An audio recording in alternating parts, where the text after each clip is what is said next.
Alright, audio test.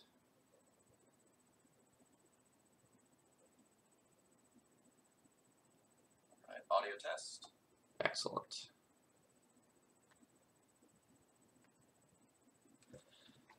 Alright, good morning everyone. My name is Phil Gallagher. I run Thraben University, and I woke up this morning, realized I didn't have anything to do until 5 o'clock today, and figured, hey, I've gotten a lot of support from the stream recently.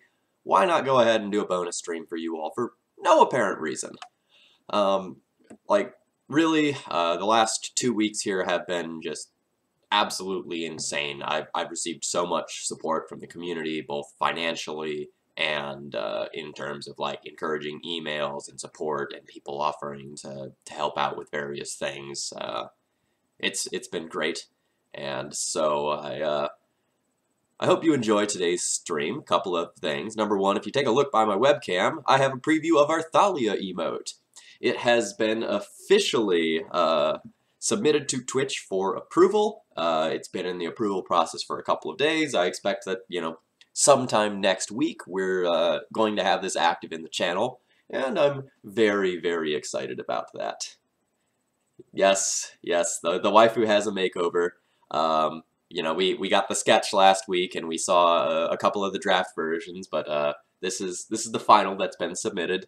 I'm quite fond of it, and I hope it all works out and all the formatting was correct. Fingers crossed, but I think all the dimensions and specs are right.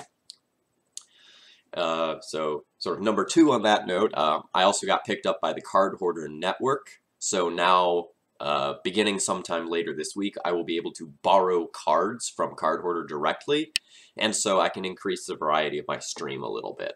I've been talking about playing this blue-white taxes build for a little while. I've made some remarks about Soldier Stompy and a few other similar decks that I wanted to try out on stream, and that's something that I will be able to do now. And, depending on how much I'll be able to borrow exactly at first, I can stream a variety of decks and give this channel a little bit more variety. My goal is to be educational here, but that doesn't mean it has to be educational about D&T 100% of the time.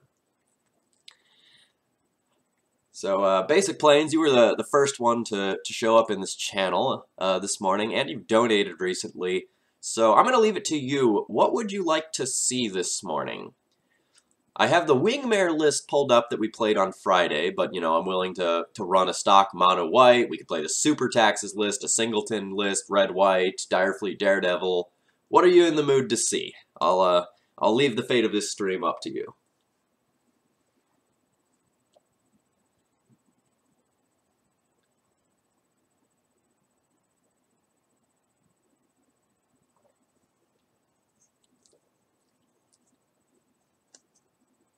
And I'm gonna, be pausing for a minute to wait for the delay time between the chat and what I'm saying reaching each other.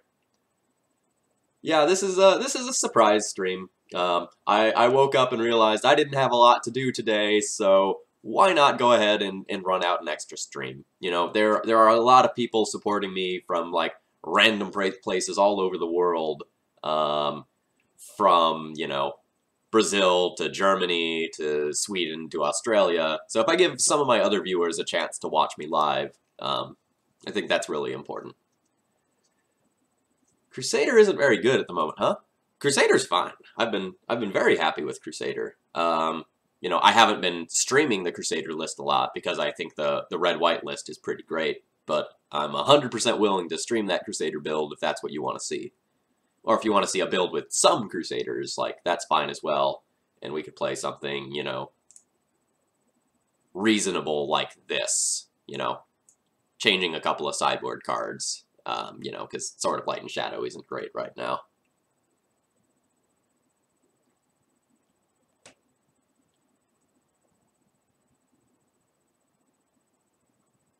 I run Palace Jailer a lot.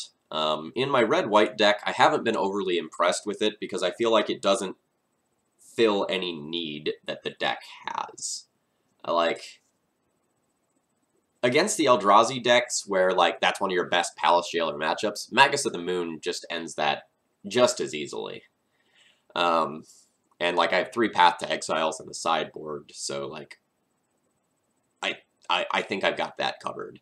And I don't really love it against, like, Delver, Czech Pile, and Miracles, where they can go wider than you or flash in a threat at end of turn and take the crown, and then the game's probably over. I'm okay with whatever you would register in paper right now. That would be this list right here. Been very happy with the traditional red-white list.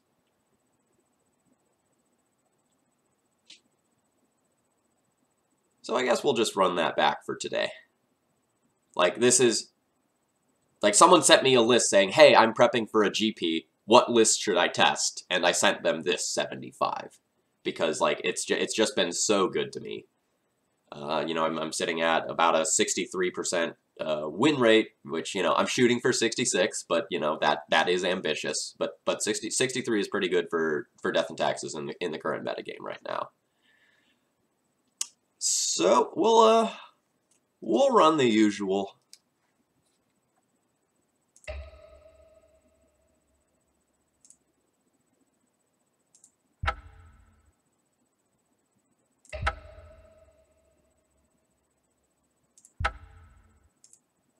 I have to stop playing Cube. I am incinerating tickets like mad. I keep, like, ending up in a green-red archetype despite my efforts to not play green-red because I don't think it's good. But I just keep, like, drafting Kiki Jiki. Like, pick one, pack one, or something like that, and then just being cut off from, like, blue or white for Restoration Angel. So I end up, like, continuously playing these, like, Kiki Jiki, Thragtusk, Eternal Witness decks, and it's not great. The bot issue should be resolved. Why don't you go ahead and try out a chat command here? That seemed louder than normal. Oh god, I'm at 39. Sorry if I just, like, destroyed your ears. It's the Legacy Challenge today. No, the Legacy Challenge is on Sunday. It is every Sunday at, I think, 11 o'clock Eastern. I have not played in any of the Legacy Challenges yet. Sunday morning at about 10 o'clock is about the time that I usually go to the gym with one of my buddies. So, it doesn't work out well for me. So, long story short on the bot situation, from what I pieced together on Twitter, someone reported MTG bot because it whispered them, and they thought it was like a random bot, not a bot with a real purpose. And, so the bot got pulled until he fixed some things. Playing against Naosuke Samurai, who plays Maverick, I believe. Alright. And is great.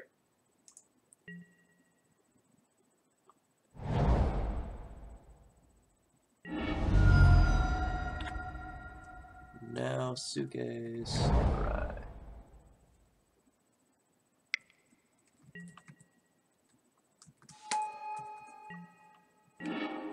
Alright, I need to reset my stops here because I was playing cube, so I need an upkeep stop. And the rest of these are fine for now.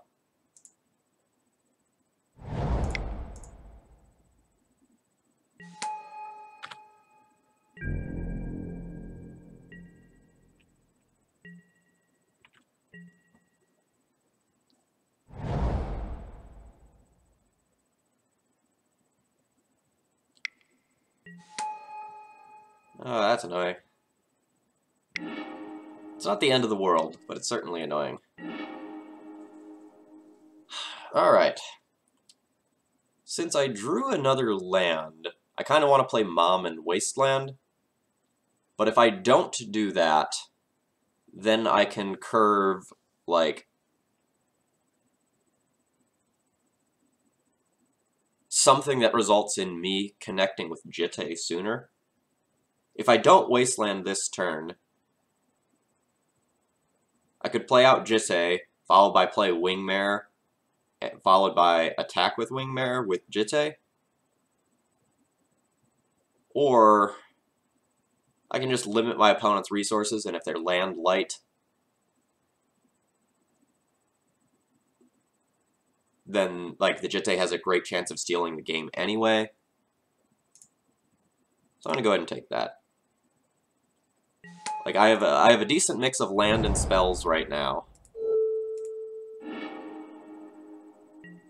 So I'm fine with the game going on a little bit longer and slowing down. The Jitte has a great chance of just taking over the game.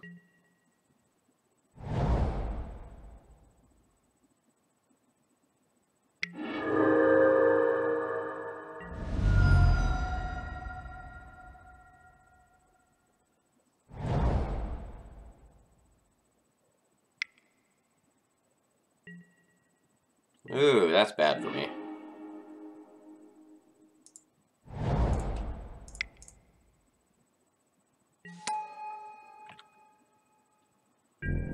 So it looks like my opponent is playing Junk Maverick, which means they're likely to have abrupt decays. Having not seen red at this point, I don't think they're probably the Punishing Maverick deck. So I don't necessarily expect to connect with this Jitte. I expect that it will die before I have the opportunity to do so, but I still need to play it out here, because I have nothing else to do with my mana.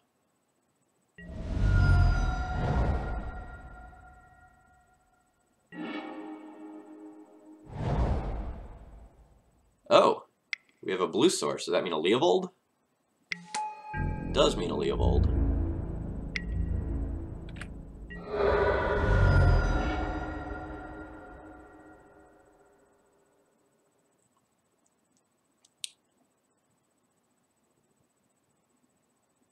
I have a lot of options this turn.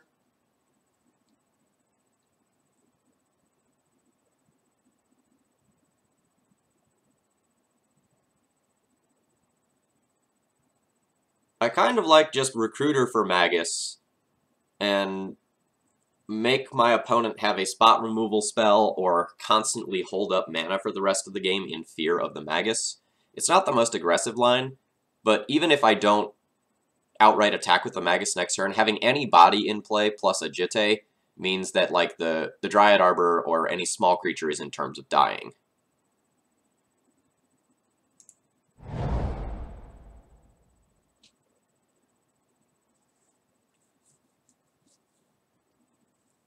My opponent does get to look at a lot of cards with Sylvan Library, though, so it might not be the most consistent game plan. I might be better off just like trying to limit their mana by playing the Wingmare and prevent them from casting multiple spells.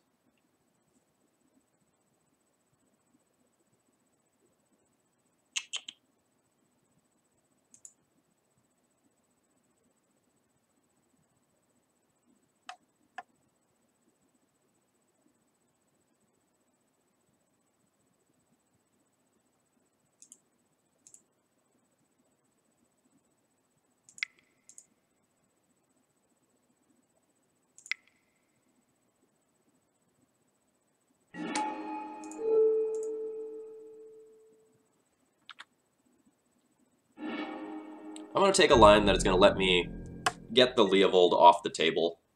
If my opponent tapped out for Leovold, that might be an indication that they have something like an Umezawa's Jitte in hand that they want to try to connect with, and them putting it on the Leovold and getting in would be disastrous. So now if they have Jitte, they would have to equip it on Dryad Arbor instead. And I can trade with the Dryad Arbor, bounce the Leovold, and then they don't have another creature this turn to re-equip on the following turn.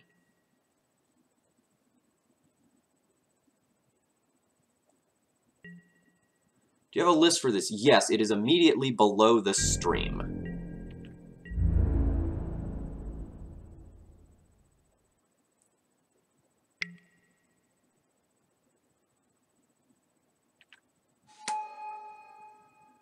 Is there a way to stream at lower resolutions for mobile users in the future? I do not know the answer to that.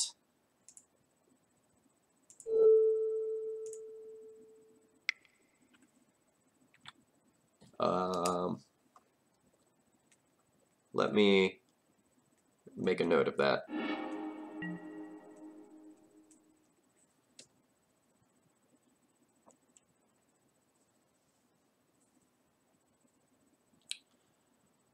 So no matter what this turn, I'm going for Flicker Wisp, Equip, and Swing In. My opponent is representing Abrupt Decay, which they probably have.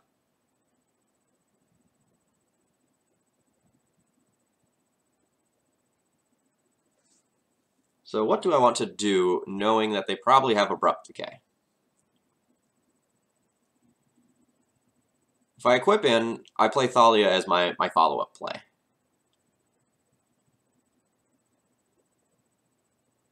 Playing the Thalia first doesn't stop an Abrupt Decay.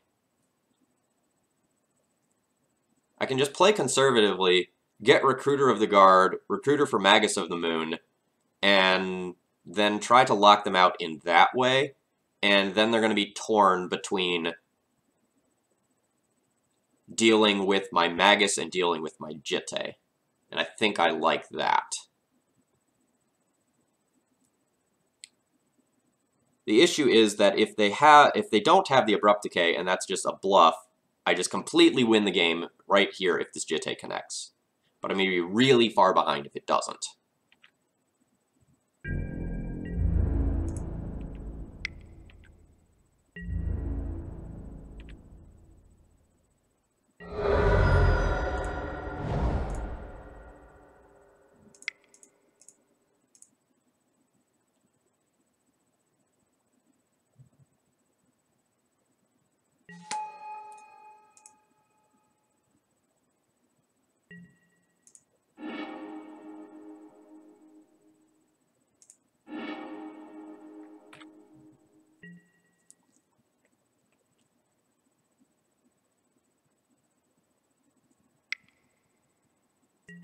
Alright, there's the Abrupt Decay we correctly played around.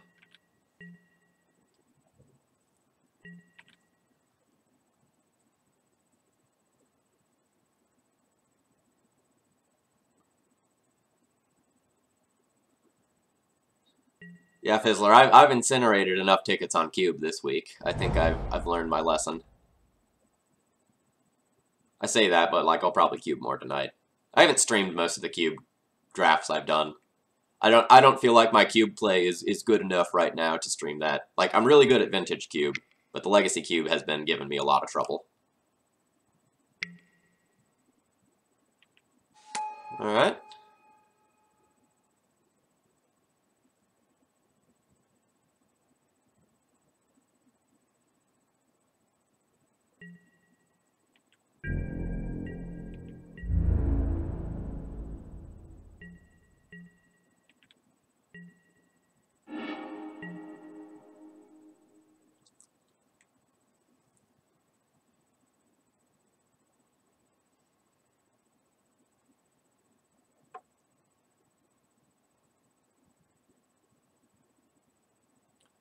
So this is sort of problematic, right? If I slam the Magus, then my opponent can just equip the Sword of Fire and Ice and get there with Dryad Arbor, because it will still be a creature. I really wanted to draw a land there, so that I could, like, Recruiter for Revoker, revoke Sword of Fire and Ice.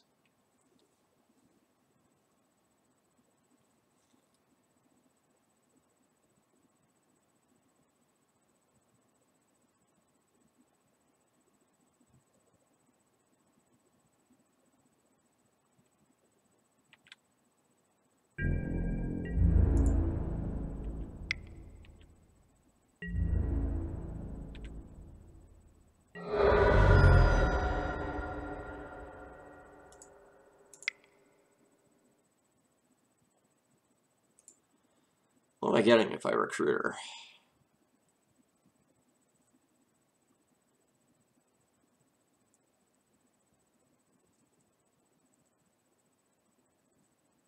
Because my opponent's going to get to equip the sword this turn, so like putting it on Sword of Fire and Ice there doesn't help.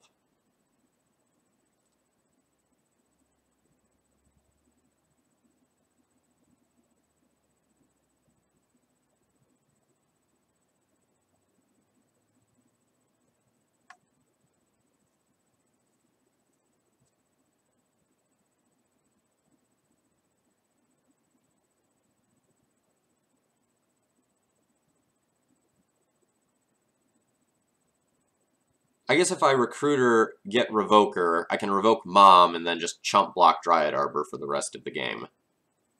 And just, like, close the game out with a couple of flyers.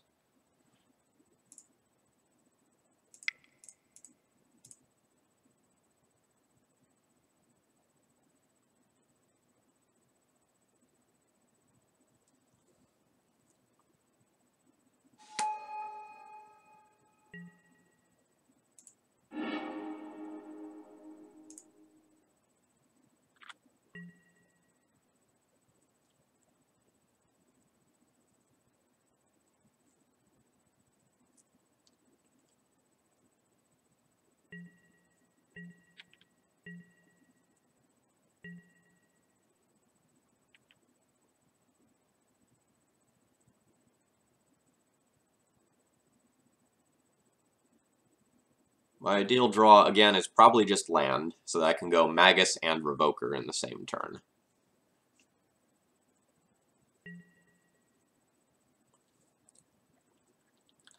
That would in turn unlock the Thalia in my hand, which is currently dead due to the opposing Caracas. Yep. Yep.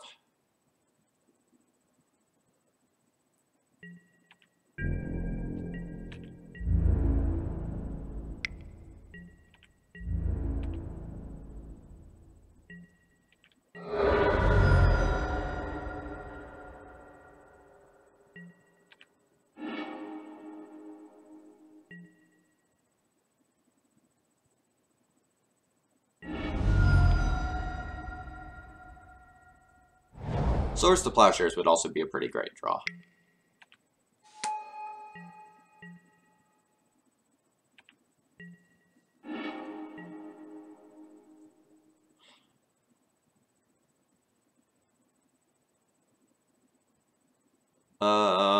Fizzle, let me talk about that in a minute when I have a less complicated board state.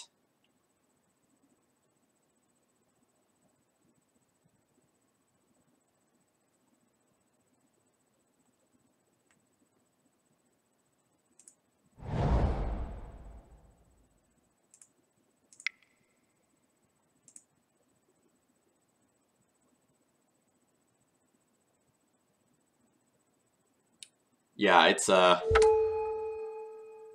huge problem. They seemed to adapt to the issue pretty well, though.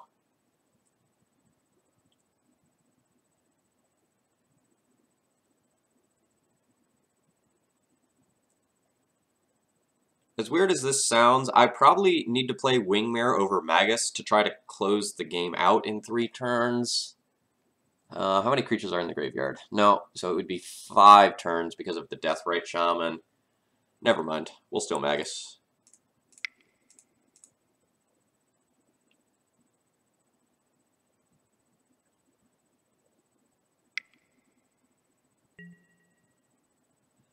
Alright, well that's crippling. We've lost this one.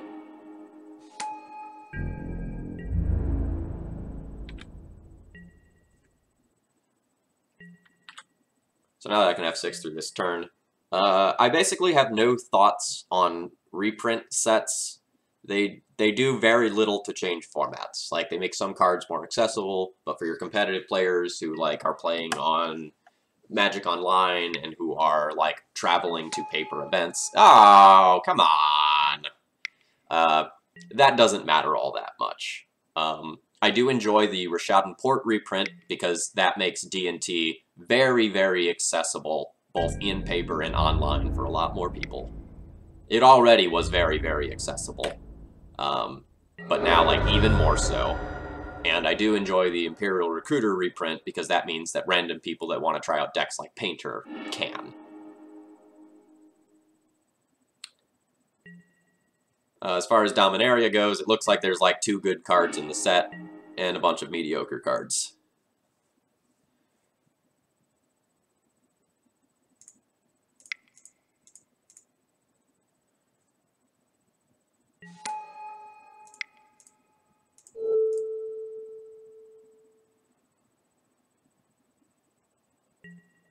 Yep.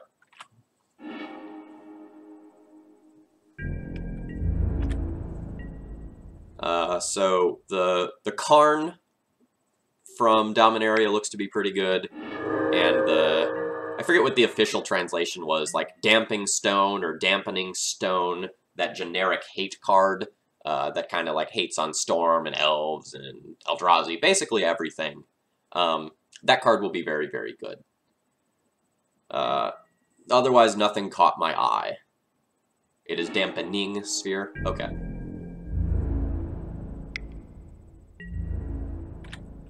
Yeah, that card is going to be very good. I will test that for D&T. I'm not convinced that it's better than the options we already have, but I would be foolish not to try the card out.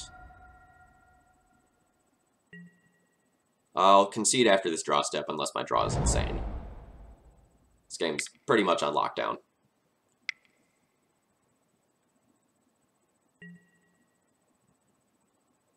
We'll see if this is a knight or a Rex Sage. It's a knight.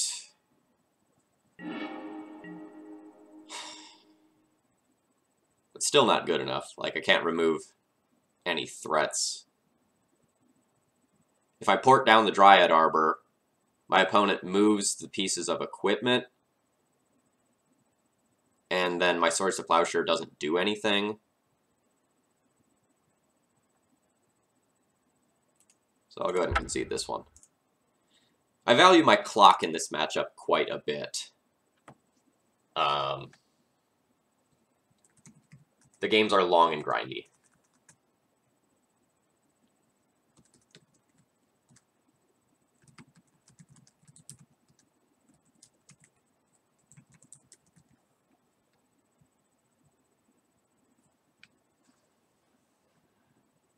Alright. So we'll probably board in some amount of additional removal, some amount of Rest in Peace,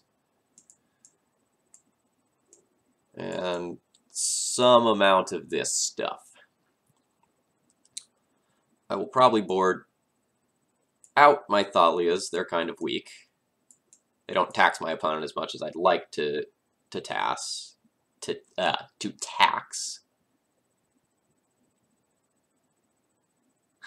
I've never seen Phil play against Elves yet since I started watching this channel. Why is the Elves matchup so bad? Basically, our taxation effects don't line up well against what they are doing. That's the long and short of it.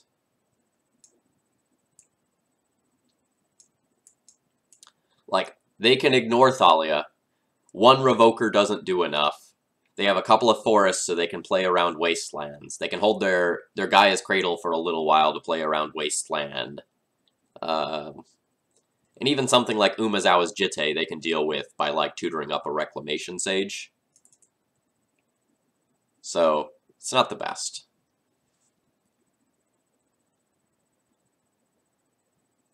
Yeah, so Mad Matt kind of hit on the one thing that makes me sort of leery about playing the, maybe this is better, about playing the Damping Stone. When you get a Canonist or a Containment Priest, you can protect that with Mother of Runes, and that's not the case for the Dampening Stone. So, a lot of times, you are in spots where, like, an Abrupt Decay or a Reclamation Sage takes you out of the game, whereas it wouldn't otherwise. This is not a strong hand. This is a decisively average hand, but it has multiple different angles of disruption, and so that's probably good enough.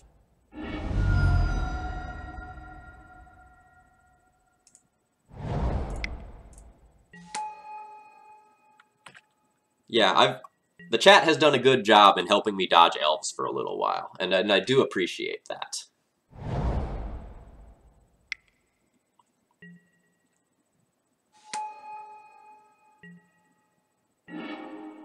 Oh, that was an awesome draw.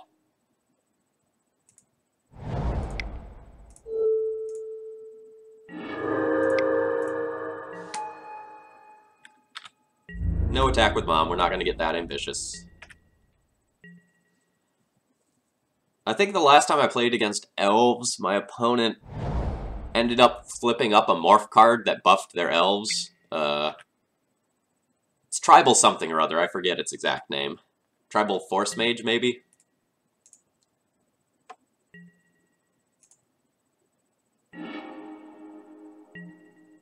Don't want to draw another vial there. So I have this problem now where wastelanding my opponent is probably optimal, but they have the Sylvan Library and they can draw right back out of it, and I can't pressure them. So, what do I want to do in the face of that?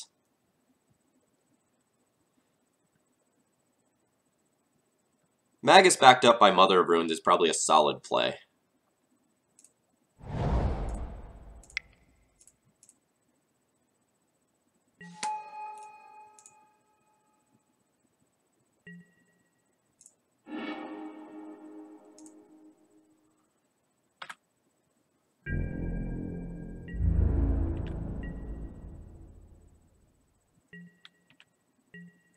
And the neat thing about that is I can wasteland them off the Trop before doing it, or like off mana that would let them cast, say, an Abrupt Decay or equivalent, but I'd be protected from that anyway. Like, I can take them off of one land and then invalidate the rest of their lands. That all seems great.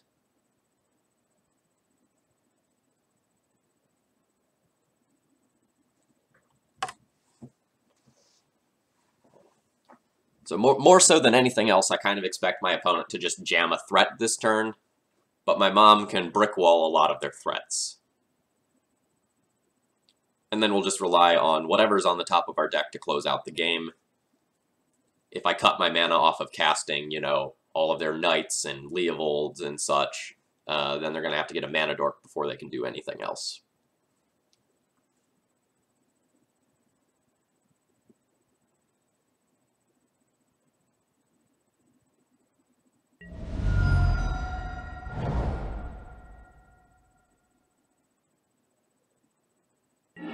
Alright, so my opponent wastelands my wasteland to prevent the line that I was just talking about. And then they have a Noble Hierarch. Sure. So the Magus will only be annoying, not game-ending.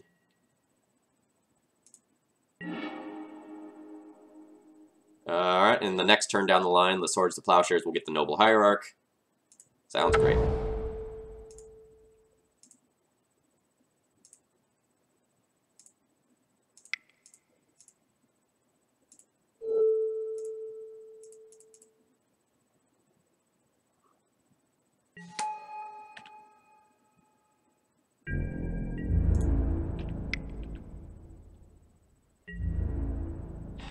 Fizzler, I don't ask about your bad draft decisions, you just bring them up.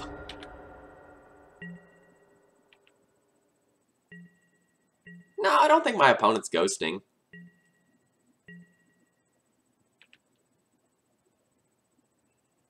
Like, you know, it's always possible.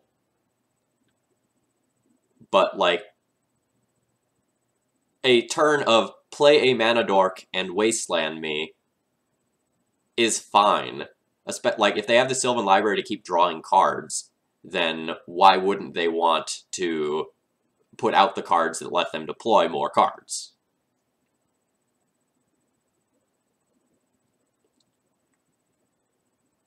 It's when my opponent makes a, like, really weird play that would only make sense if they knew my hand that I go, alright, that's odd.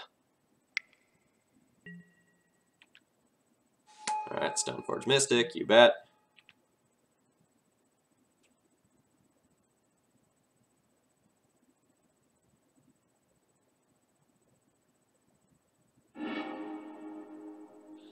Oh, a Sword of Light and Shadow. Okay. And the Jitte naturally? Alright, fine.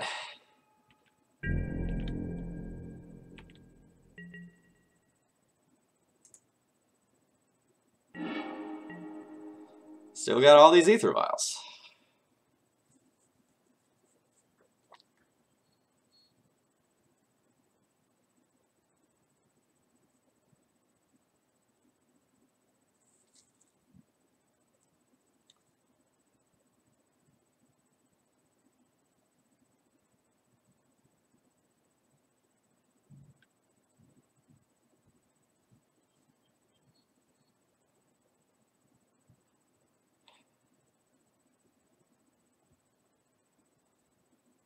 I have to decide right now whether or not I want to just, like, get rid of this noble hierarch, or save the swords to plowshares for a moment when I can just respond to a Sword of Light and Shadow equip and get a huge amount of tempo.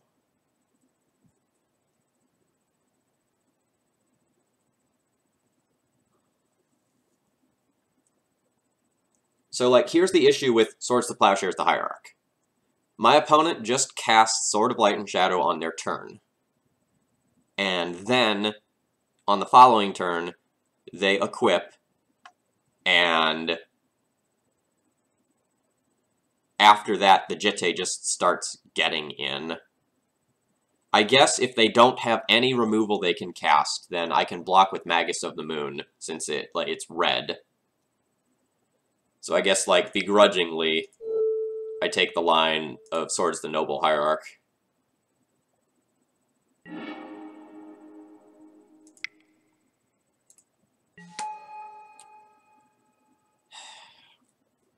And I think I want to hold this Decay to bluff.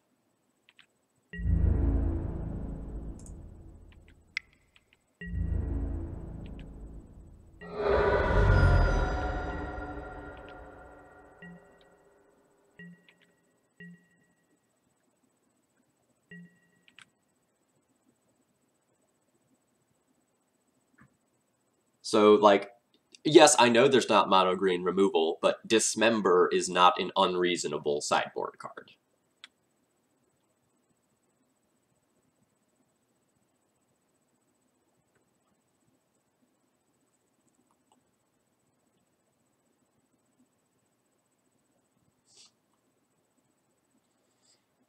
Alright, opponent scoops it up here. I think that is far too early of a concession. Like, it's very possible that they can wiggle through with their equipment, but, like, if their top 3 cards are just junk, I guess I can see it. Alright, so now I know that they have Sword of Light and Shadow in addition to the usual equipment, so I might need to just bring in this Relic Order as well. And cut one other card. Like maybe a Wingmare. Although that would bring me down to just 4 flyers, and, like, getting overhead with flyers is one of the great ways that I can get ahead.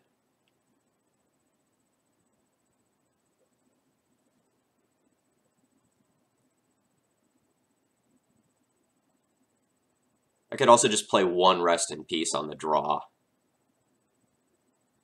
It stops both Deathrite Shaman and Knight of the Reliquary, so it's a fine card, but it's not like my opponent has Punishing Fire, where, like, it's just an absolute need.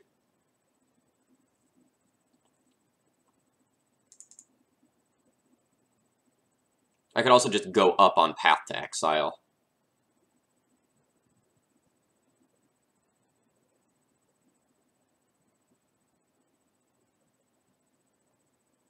Having spot removal is better if my opponent has more pieces of equipment, because I can, like, steal tempo with them.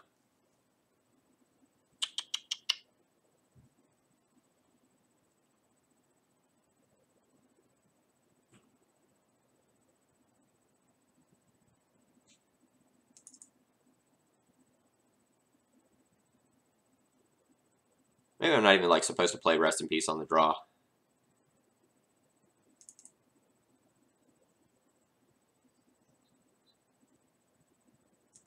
Let's do that.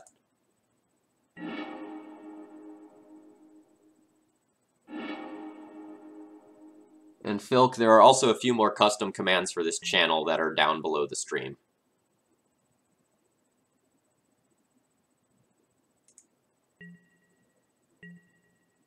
So, like, you say that, but they're going to aggressively fetch out the forest in fear of Magus, so it's probably fine.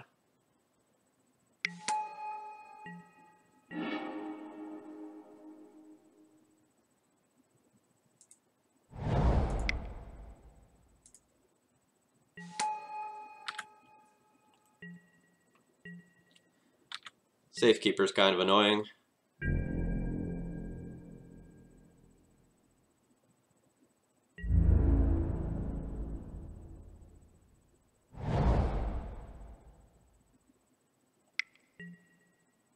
Alright, there's that annoying Sylvan Library again.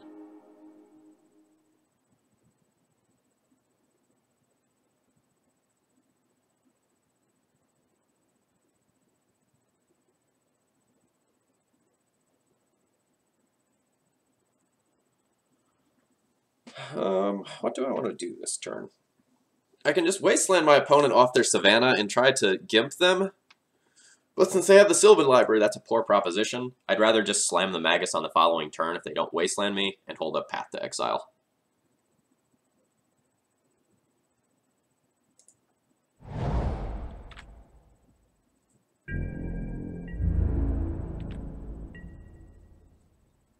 Yeah, I just kind of woke up and, like, realized that I don't have anywhere to be until 5 p.m. tonight.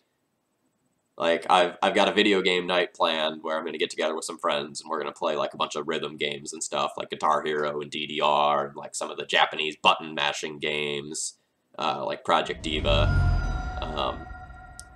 So, because of that, I decided just to jam a stream. I've gotten so much support from you guys this week. Do you Path to Exile your own mom if he wastes you? Very possibly. Very, very possibly. Just jamming the Magus on this next turn might be game-ending. It isn't now since my opponent played a Mana Dork.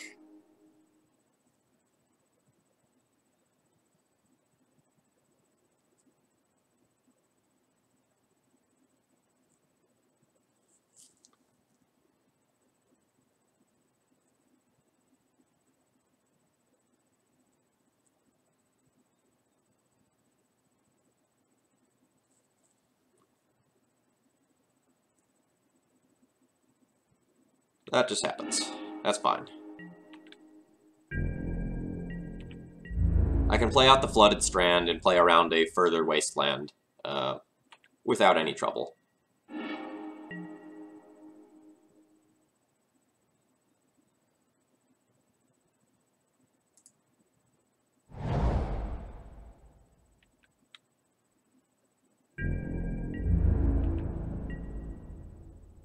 Sure, the Path to Exile is bad in the face of Safekeeper, but I can treat it as a 1-mana destroy target land spell, especially once they fetch out their forest.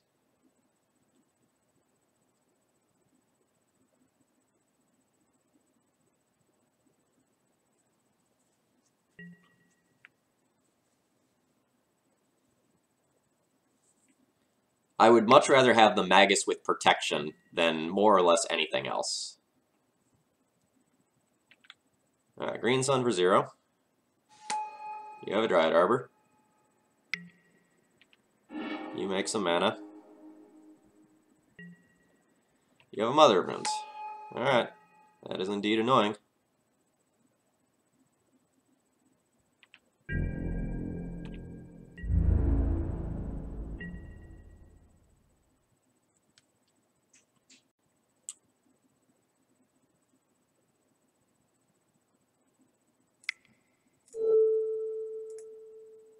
I am okay with giving my opponent the forest in order to get this mom off the table. I don't want them to have a mom. They're looking at a lot of cards with Sylvan Library, and that mom being around plus a top deck piece of equipment would be terribly, terribly bad.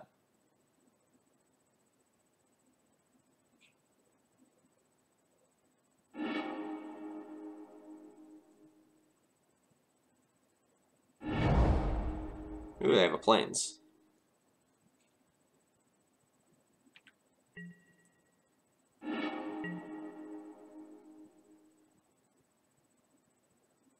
Revoker's really good.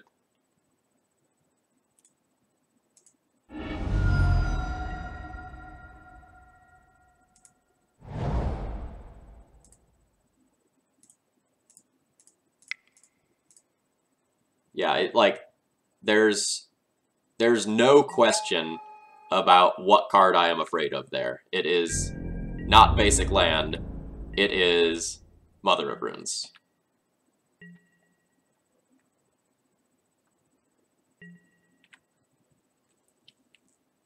And my opponent will get 2 different Deathrite activations with this Deathrite Shaman, so they will get a few chances to cast a green card. But that's assuming that this Revoker doesn't just ruin their day.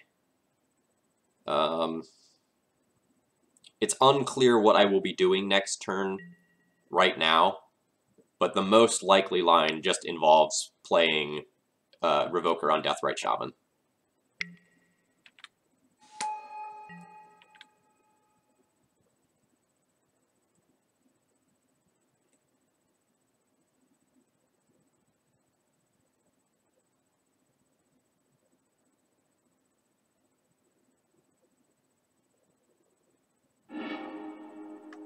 Alright, Sword of Fire and Ice.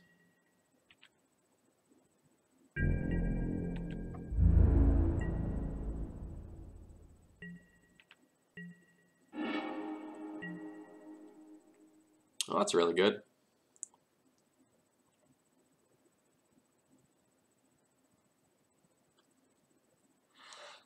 Yeah.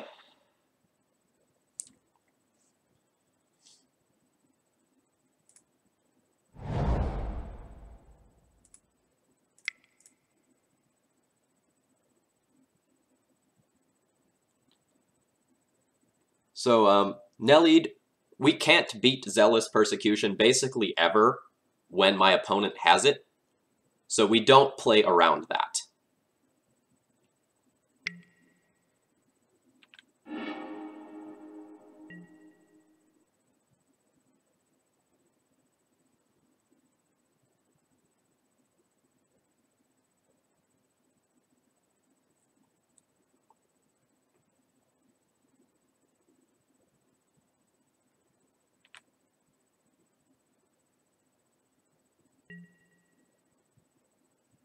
Ooh. Alright. Well, that means Mom has to protect herself.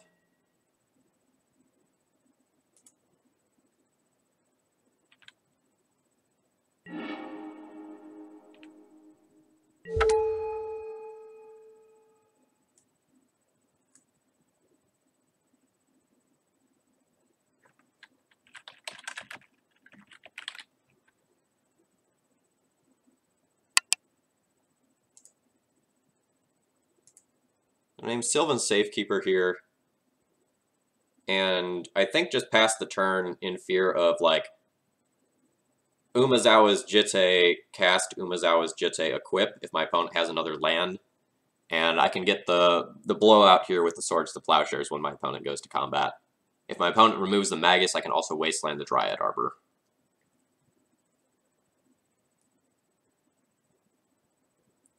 If I just cast the Swords to Plowshares on the Deathrite right here, and my opponent has Umezawa's Jitte, which I kind of suspect they do, then I'll just, like, lose the game if I don't hold this up.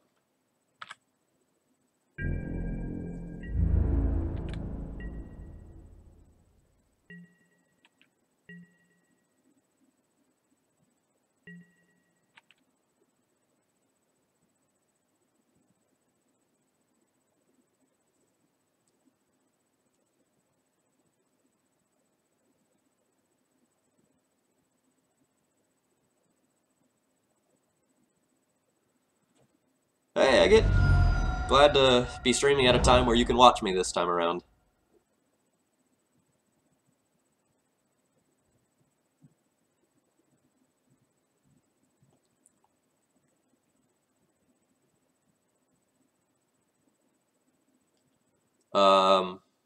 He fetched which piece? He fetched Sword of Fire and Ice, which makes me think that he has the other one of the others in hand. Nope. Or maybe, and, like, he just doesn't want to get the others revoked yet.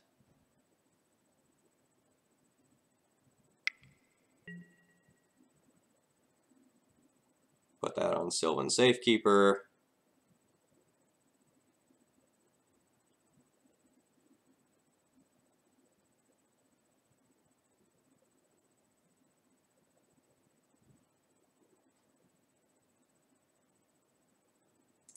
Alright, fine.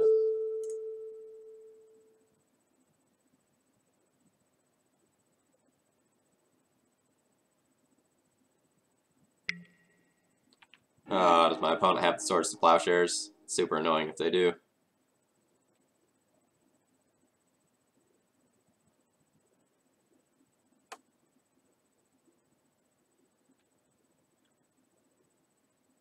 Yep.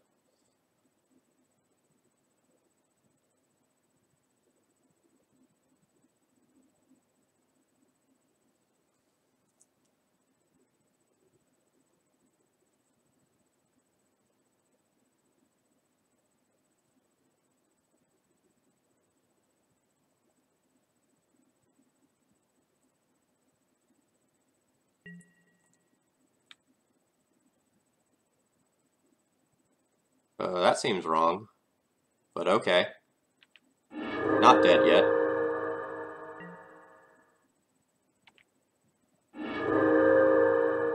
Like, isn't it 100% remove Revoker, sacrifice a land to go and save my creature, attack in, and then kill Magus of the Moon, unlocking all of your mana sources? Like, I'm not stupid, right? I'm not missing anything there?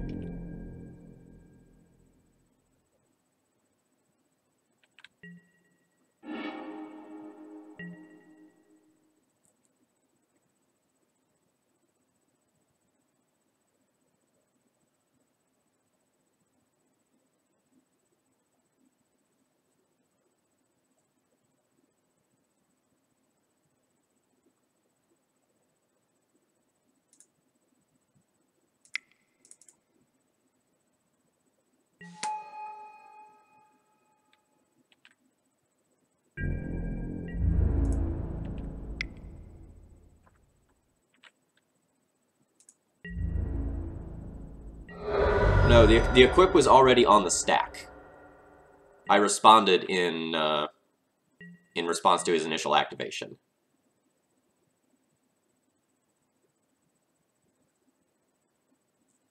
So now we're dead if my opponent has either Sword of Light and Shadow or Umezawa's Jitte, like I suspect that they should.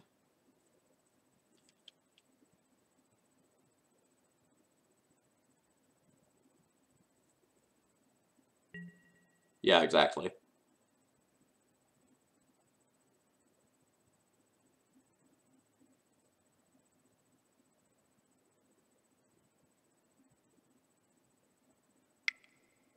Oh, it's Shroud, not Hexproof.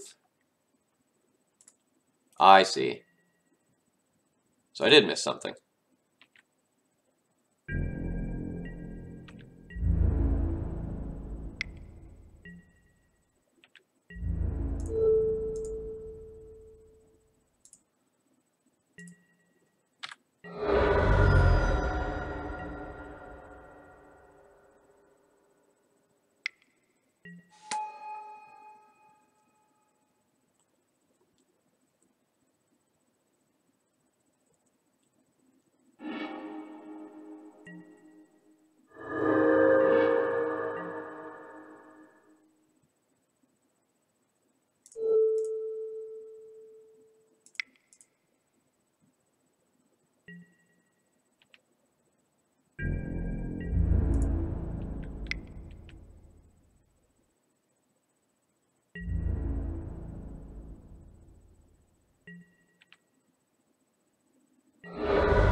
We will doom that mom to die, one way or another, either by chump blocking or by a sort of Fire and Ice trigger.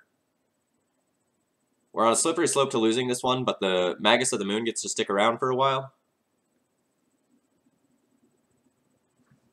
Oh, James, I'm glad to hear that. The modern deck and the legacy deck are quite different. You've probably figured that out if you've been, watching some of my content or like working towards the deck for a while. But it's a lot more fun to me than the modern version.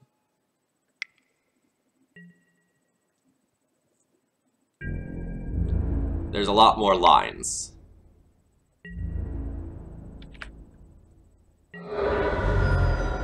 Oh yeah, this Sword of Light and Shadow is real bad.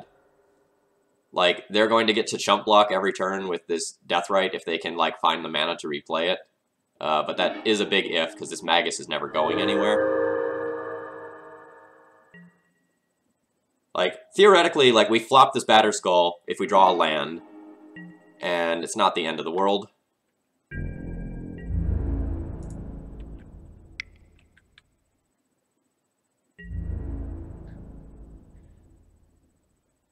Yeah, getting that reprint is pretty sweet.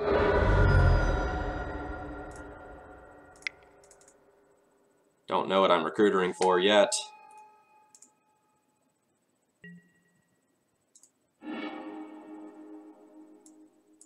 It has to be something I can cast, which is problematic.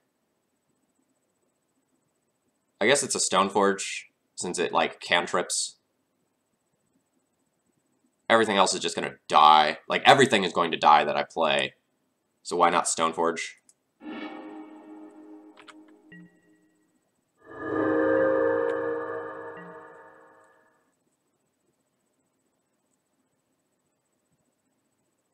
Yeah, I guess like Revoker was technically better because Revoker can jump block. Maybe not, like, because getting the Jitte online could be really good.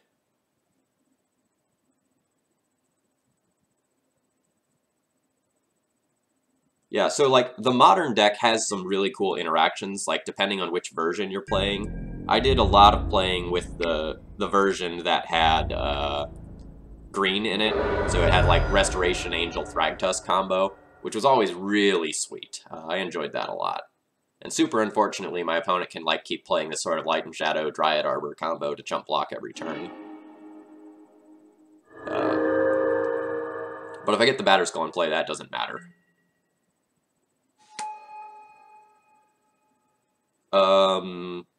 For the past few years, I've been playing Mono White, but recently I've really enjoyed the power of the Red Splash.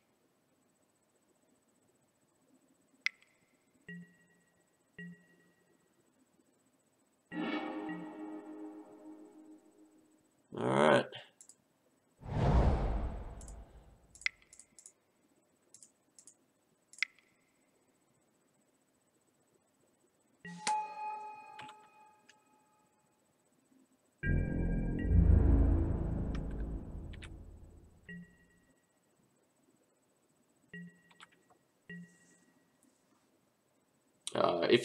If you're interested in, like, the differences between the Red Splash and the Mono White, there's a link below the stream to my website, Thraben University, and I have a ton of resources specifically for that, for Legacy. Oh, that's, yep, for Legacy D&T.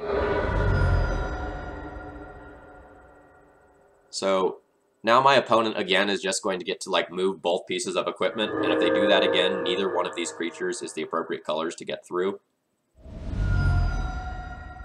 So I think I'm just dead on board. This is a very weird scenario where the protection from black and protection from red were both relevant in this matchup. That's not something that normally happens.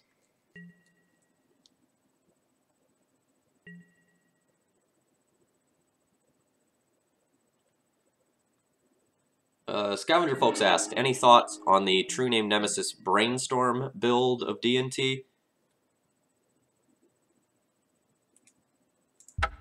I will stream with that at some point to go and test it out.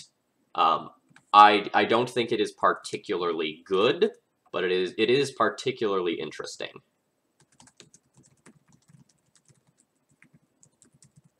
That deck list is linked to on Thraben University if you're curious about what they're talking about. Essentially, it's a build that has 4 True Name Nemesis, like a Vendilion Click and Brainstorms for splash cards, and then it also has to, I think, drop Rishadan Ports in order to make that mana base work. Against certain matchups, that's probably really insane, but generally speaking, I don't know if I like that. Alright, I will be right back. I need 30 seconds to run to the restroom before we jump into the next match.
Alright, so good morning everyone, my name's Phil Gallagher, I run Thraben University, and today we're streaming with Red, White, Death, and Taxes.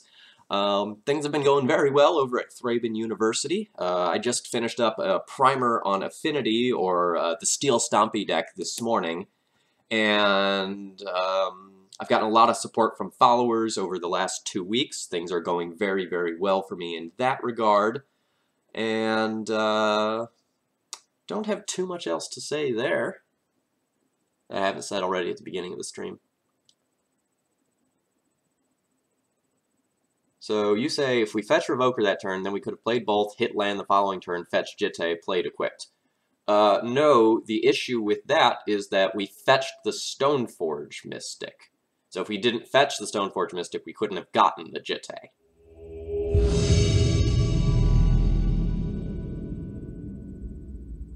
It's probably not just runner. It's probably like runner.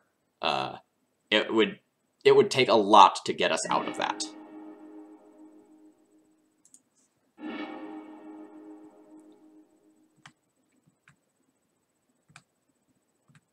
This hand looks solid. Char underscore AZNABLE. My opponent was last seen on Turbo Depths in November. This is a fine hand against Turbo Depths. Not amazing, but fine.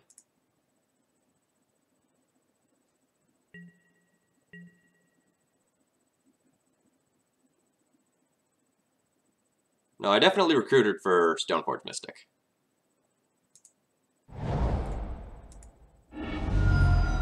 There's some possibility that my opponent switched decks, and I really need this land to stick around. So I am going to get a basic rather than a plateau. I don't have a Magus currently.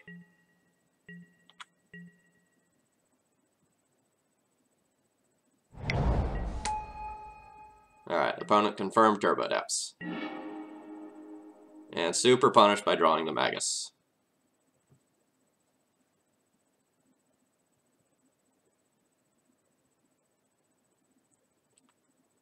If my opponent has Dark Depths and Vampire Hexmage in hand right now, they can floop a Merit Lodge, and I could die. But if that's not the case, then having this Thalia in play is super awesome.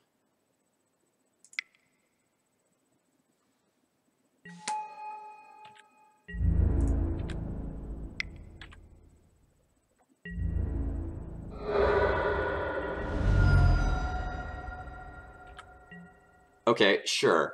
And if I draw that Recruiter, and then I go get a Stoneforge, you know, what all happens there?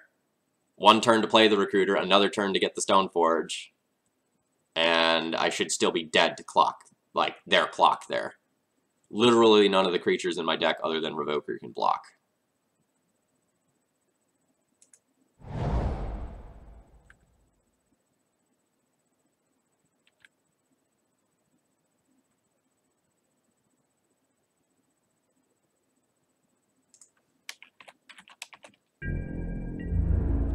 My opponent says, Thraben University! Exclamation point in chat.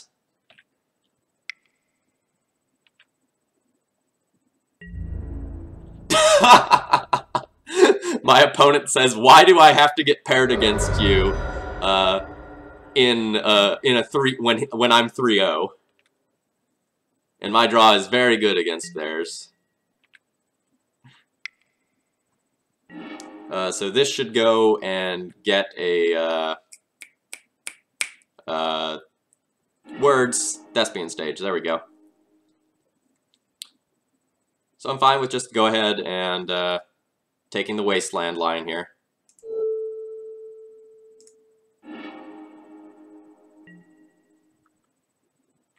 It's very probable that they have another one, but we're gonna slow them down a ton.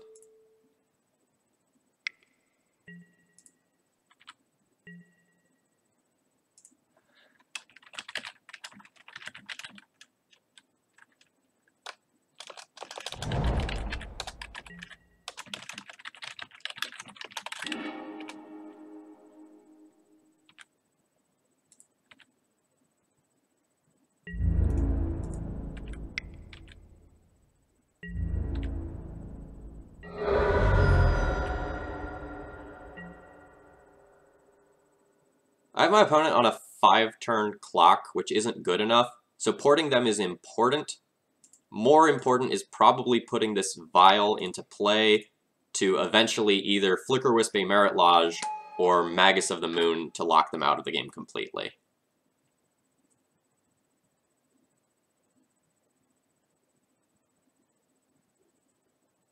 Like, me attacking for 5 turns in a row probably just is not good enough.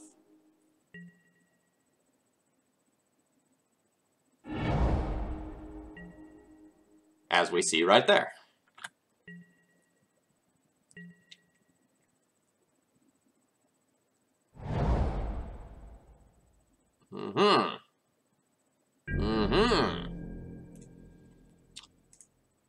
Yeah.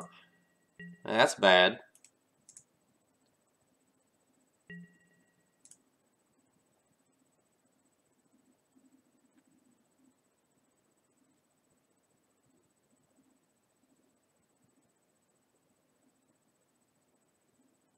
And now my opponent has to decide whether they would like to play around Flicker Wisp or Wasteland.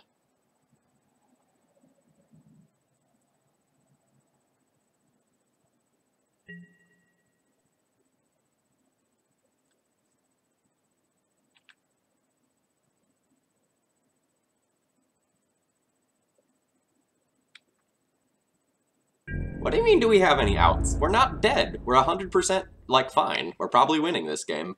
Like, we have land for Flicker Wisp. Flicker Wisp plus Mother of Runes walls the Merit Lodge for the rest of the game.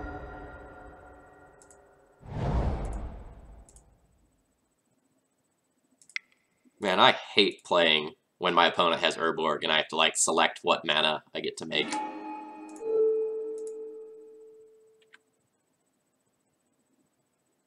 No, we're not attacking. That's a terrible attack. I need to keep this Mom back to get my Flicker Wisp pro-black. Now we only lose to Serigi Step.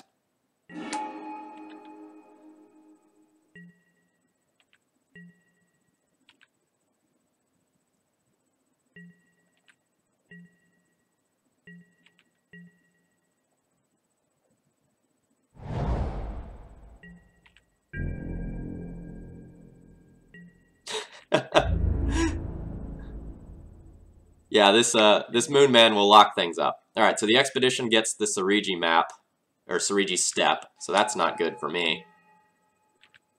Lots of outs, lots of outs. That's not one of them, though.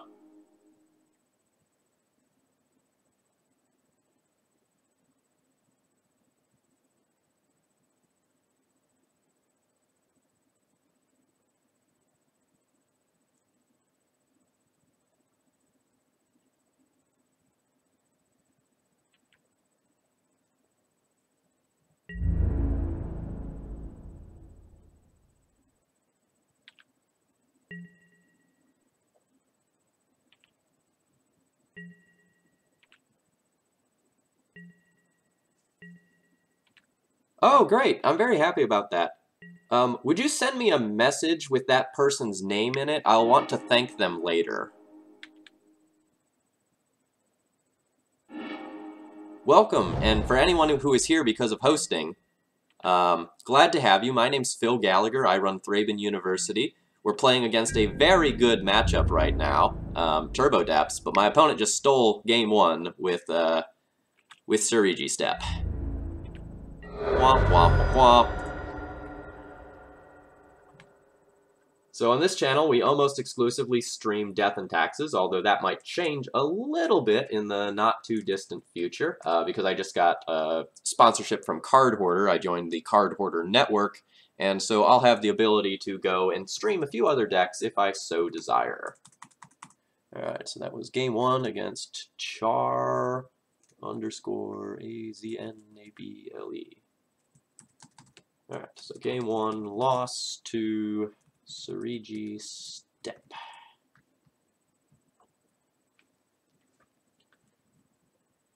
Thank you. I'm going to go ahead and copy that right now so I remember to thank them and maybe add them to my own auto-hosting list. Alright, so essentially against Turbo Depths, we are going to go and bring in cards that answer Merit Lodge or lands. Canonist is a maybe, it's not awesome. Relic Order, good. Recruiter, good. Magus, acceptable. And P and K, fine. It creates a lot of chump blocking tokens. So, what are we boarding out here? The entire Stoneforge Mystic package can go. It's really slow for this matchup. We don't need it. The only reason to potentially keep it around is to gain 1 life so you can survive a Merit Lodge hit.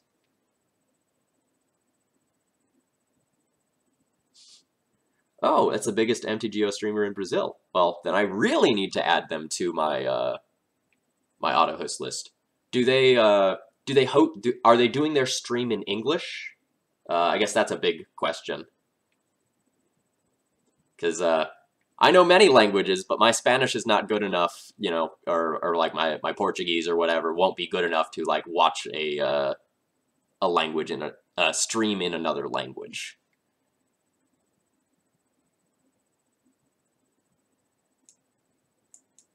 Maybe I won't do the Canonists. The rest of these cards are better. Yeah, that's what I was afraid of. That's unfortunate, but I can still send a thank you message, and that will probably get across.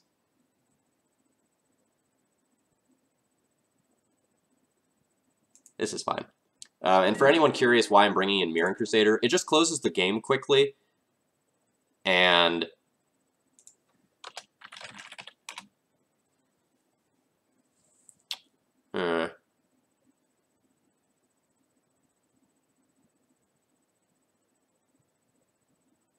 and can attack the Merit Lodge to finish that thought.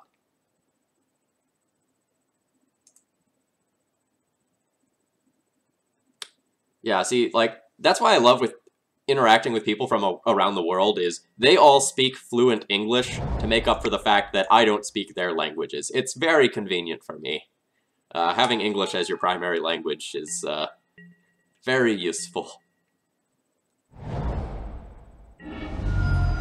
So I kept this hand because it has sort of 3 different ways to go and deal with the Merit Lodge, the Path to Exile, the Mother of Runes plus a flyer, and Caracas. And any threats we draw, we can deploy via Ether Vials, albeit slowly.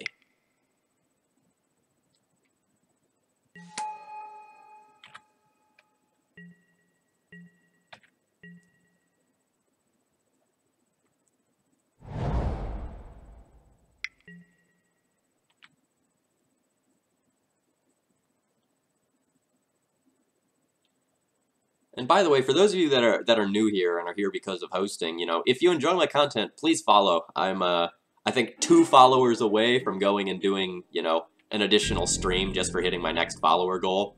I usually stream twice a week on Monday and Wednesday nights at about 7 o'clock Eastern time, 7 o'clock p.m. Eastern time. But as I get more followers and the stream grows, I do more and more streaming.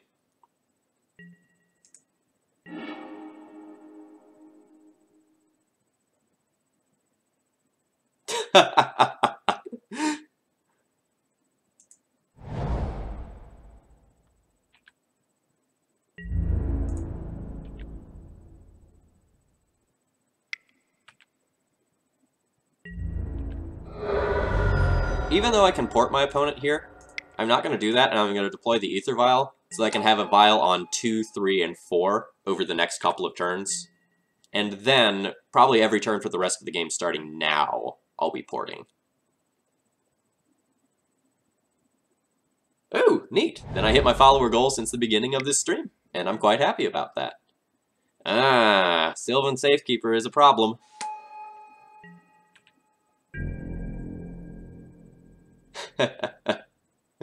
No pithing needles ever, please. Just gonna do a Vile Pump Fake here, see if my opponent responds. They don't. Yes. Yes.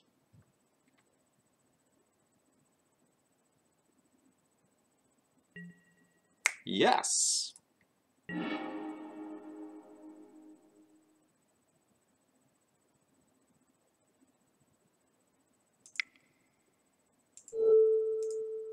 I'm going to try to use a 1-mana Sinkhole here.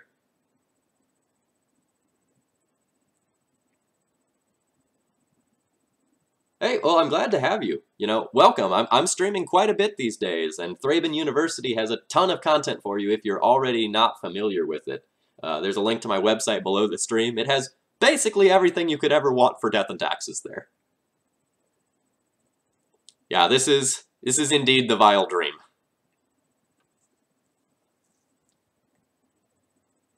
And what's neat is I have Caracas, and they have Caracas, and I have P and K. I am probably going to get to make a ton of Thopter tokens.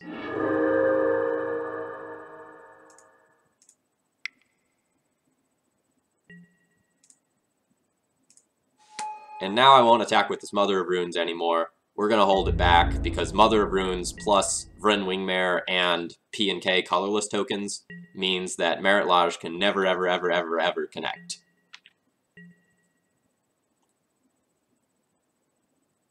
My opponent really needs like a Thoughtseize right here, or equivalent.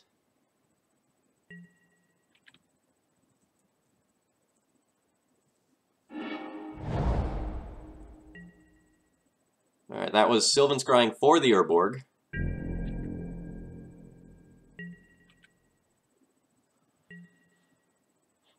Alright, yes to all of these. And then next turn, I can go ahead and... ooh, that's a really good draw.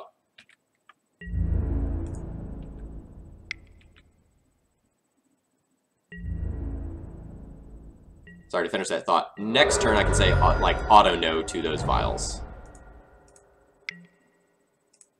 We are going to play out this P and K right here to go and play around Krosan Grip from my opponent. Yeah, my opponent goes, holy shit, in the chat.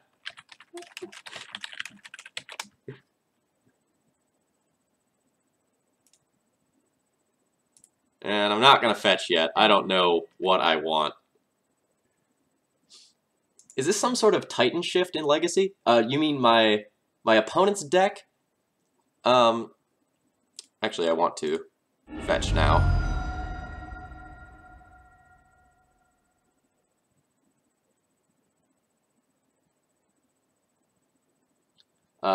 Essentially, my opponent's deck is called Turbo Depths, and its game plan is to make a Merit Lodge as fast as possible.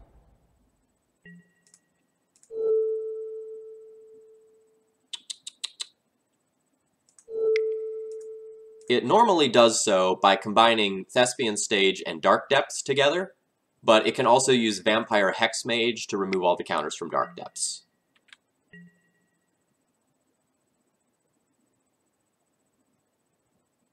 Have I checked the Dominaria release notes? Yes. The Karn caught my eye, as well as the card that lets you hate on combo, Dampening Stone. That card's quite good.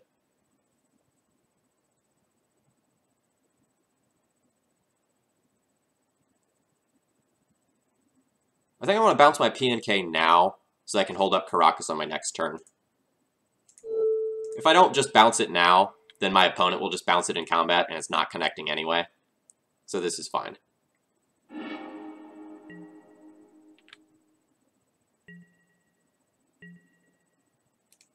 So we go always no, always no, always no, no.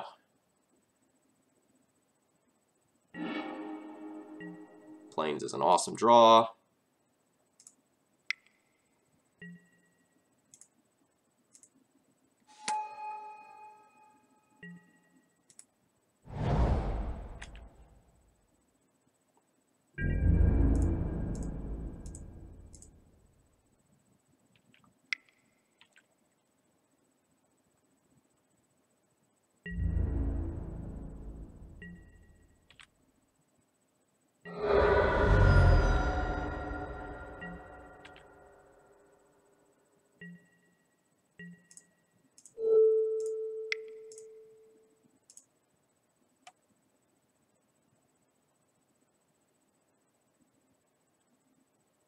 The Karn will go into a lot of decks that normally don't have a, like, Jace the Mind Sculptor level Planeswalker, and by that I mean something at 4 mana that can just...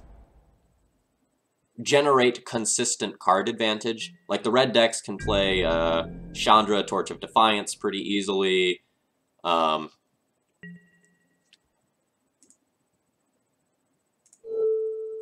That will be quite good.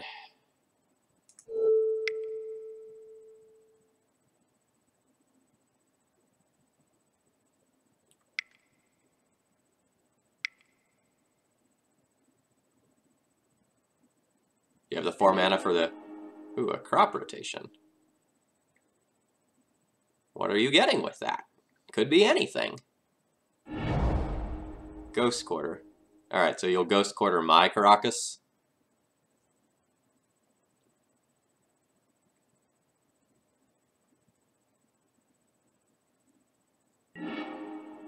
Yep.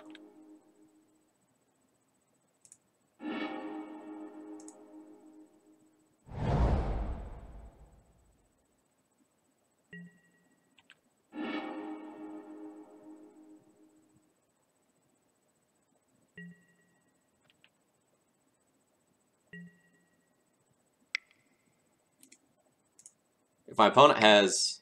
Ooh, so they're going to just produce a Merit Lodge right now? Oh no.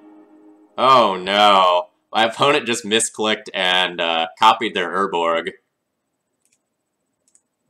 That feels bad.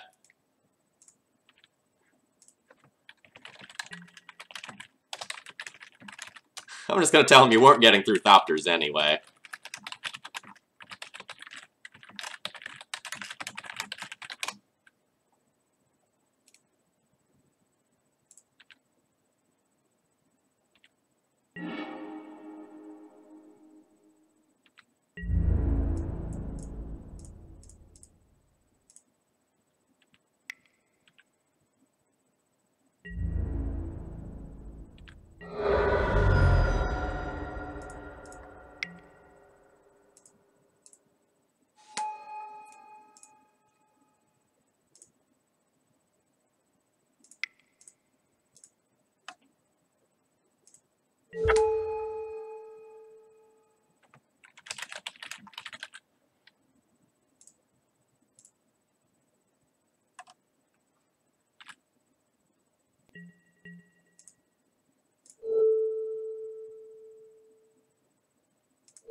Is there a functional reason for snow-covered plains? Yes, it is a split between snow-covered plains and basic plains for the purposes of predict in miracles. It's super marginal value.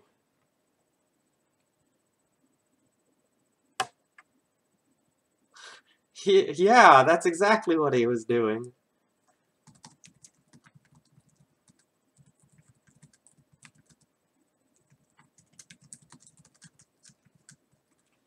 So just in case anyone was questioning me bringing in P and K from the sideboard for this matchup, this is exactly why.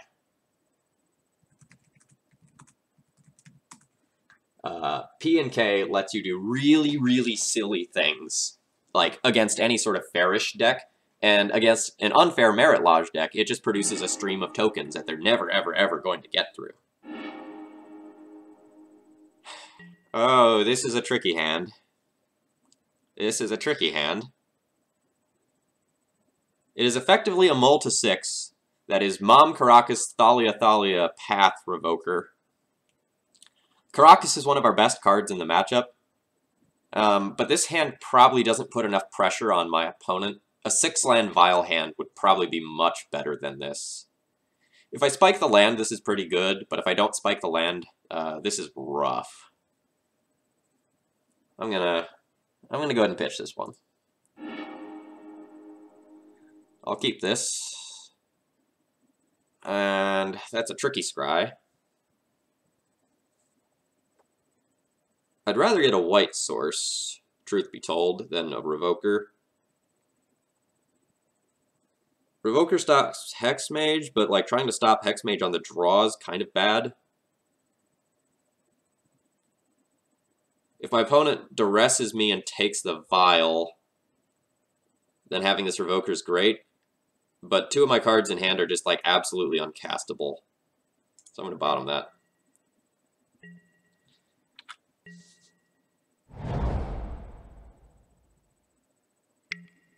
Yep.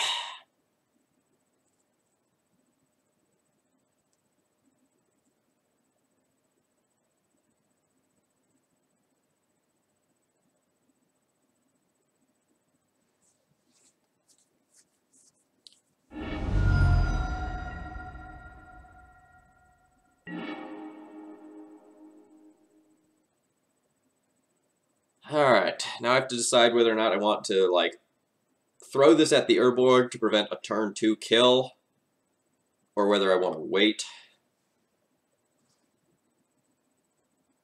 If my opponent is low on mana, then just, like, getting this here could be really, really good. But if they have more lands, this does borderline nothing. I think I need to go for a high-risk, high-reward play.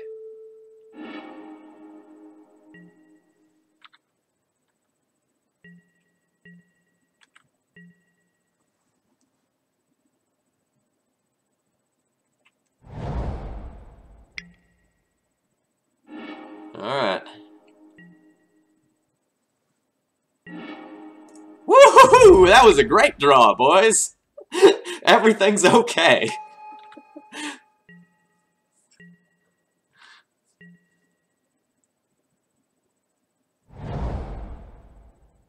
I mean, we still need more stuff, but, like, there's a chance now.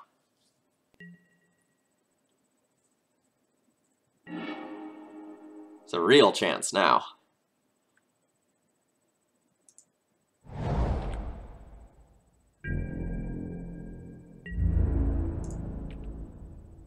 Yeah, I'm not disagreeing. We're getting there on top decks if we're getting there. You want to decay this mom? You don't want to decay this mom. You're dispatching.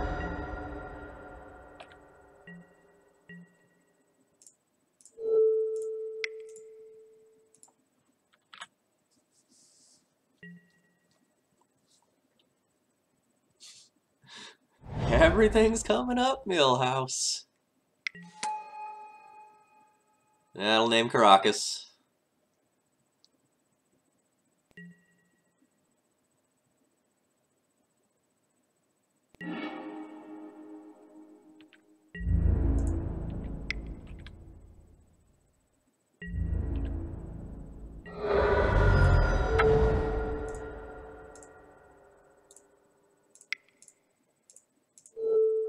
Putting a real clock on my opponent is far more important than porting them at this stage. They have a good amount of mana.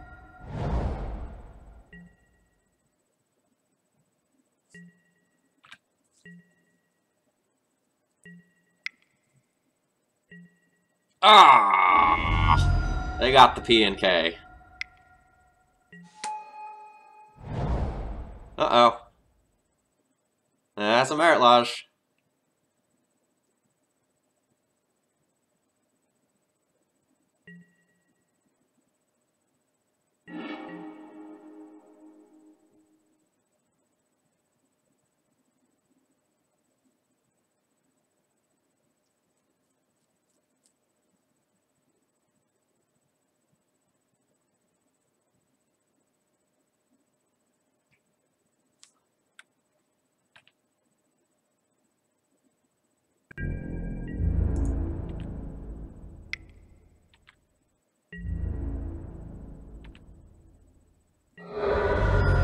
It's not our best friend though. Like, we're dead now. I guess the only way we're not dead is if my opponent forgot that I have Windswept Heath. And just like, no, there's like no card that I can have. Like, we're 100% just dead on board. Maybe my opponent forgets that they have Pithing Needle on Caracas.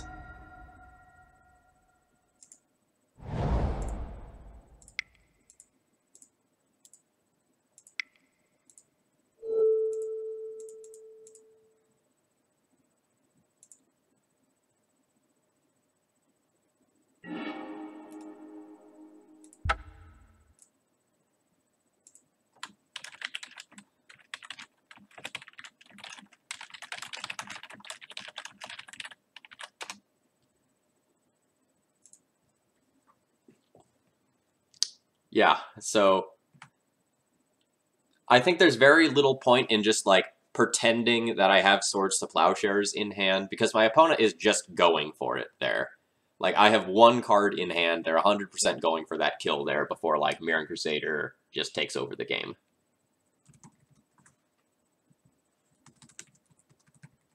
So we lost that one to that turn 1 Duress. Just kind of being honest.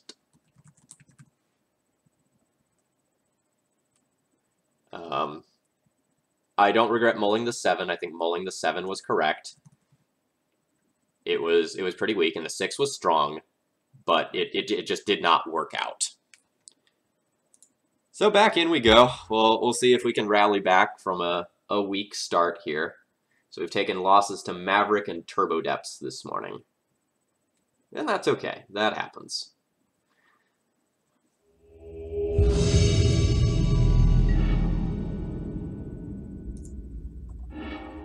This hand looks great. Let's see if I have any data on my opponent. My opponent has played Bug Delver and Miracles in the past. I'd keep this against either of those decks. And I'm on the play.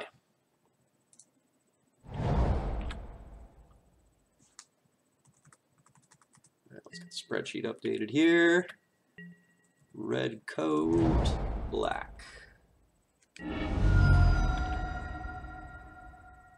So for anyone wondering what I'm doing, I keep a spreadsheet of my results against various decks. And then I do, like, data-driven analysis articles afterwards.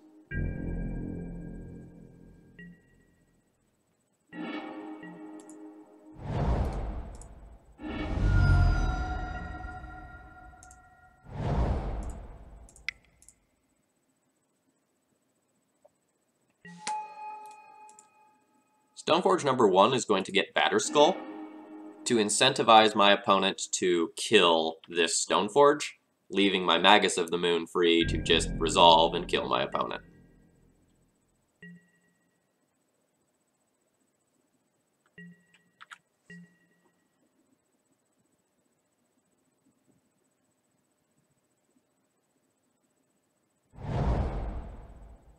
So I expect Deathrite Shaman. Alright.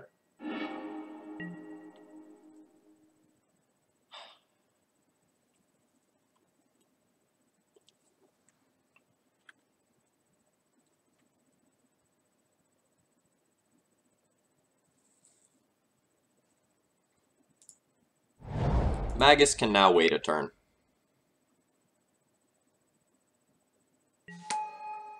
I would rather Batterskull plus Vial and set myself up for the rest of this game than put myself in a situation where a Daze or Force plus a removal spell on the following turn could just end me. This is the more conservative line, which I quite like.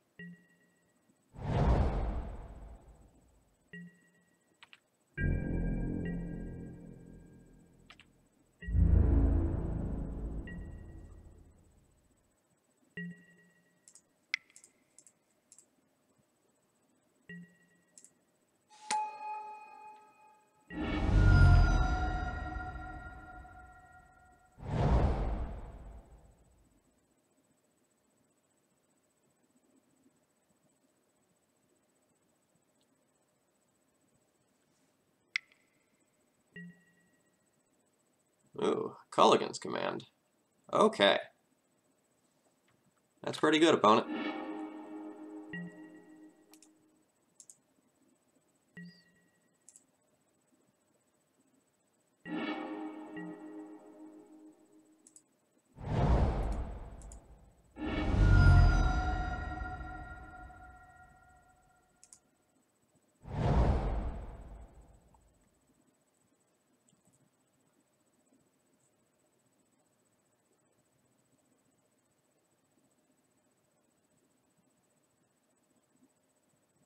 Do I want to Magus here?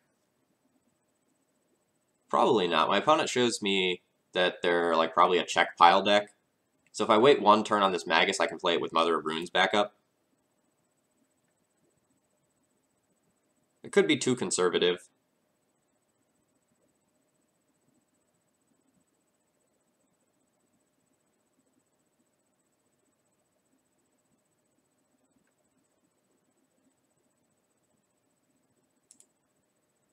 Oop, I don't know what I did to that Stoneforge. The person who designed K-Command should get a punch in the chin. K-Command is a great magic card. That's a very fair magic card. I have no issues with K-Command. It happens to be really good against my deck, so be it. Like, it's not significantly better than any other, like, 3-mana value-oriented card.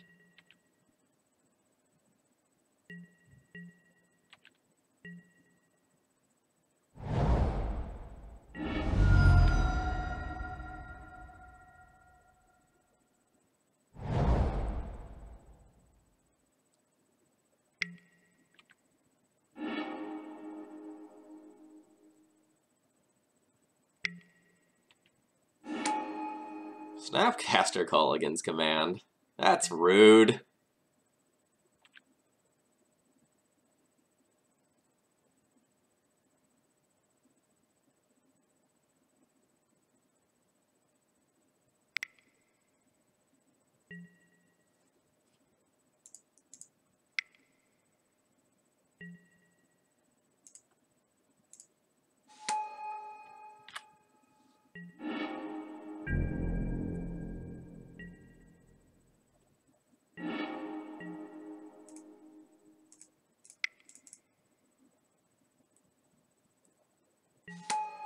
Alright. So you have a lot of mountains.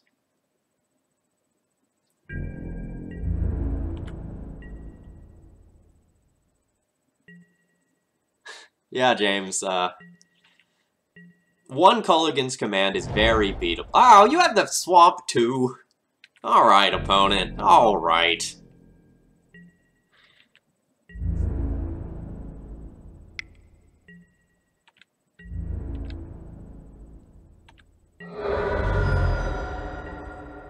Yeah, Magus is rude, but it's our rude. And we only Magus once. They K-commanded twice. They started it. When did you start playing D&T? And why did you choose D&T when you could have played Island decks? Islands are great. Oh geez, it's been like 7 years or something like that now. I started playing when I was in... God damn it! Ah! Sorry.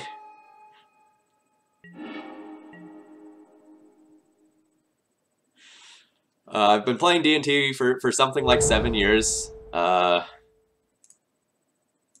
deck's very good.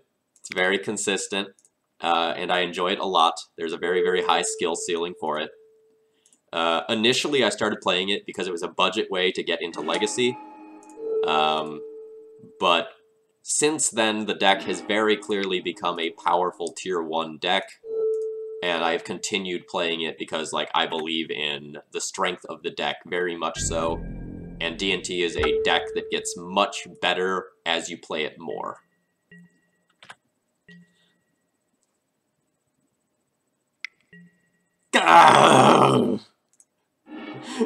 Alright. It's bad.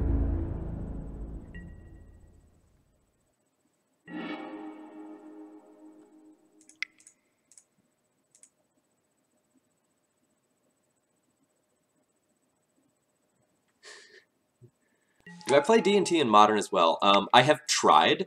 Currently, I am not playing Modern, and I am playing almost exclusively Legacy.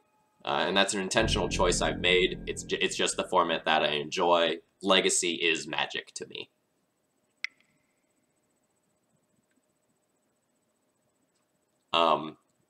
So just to kind of go back to the Island question, in paper, my collection is such that I can play just about any deck that I want. Like, I don't own a Tabernacle, so I can't do lands, but just about anything else I currently have the collection to play. So D&T is not a budgetary choice for me at this point.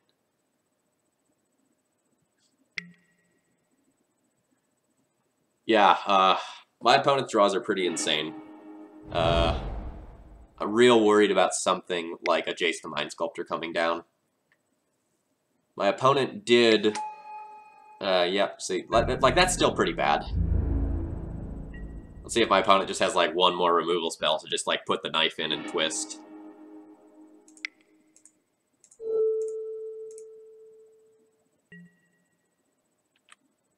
Hey, opponent has not brainstormed yet. And they only pondered once, and they shuffled the second time with ponder.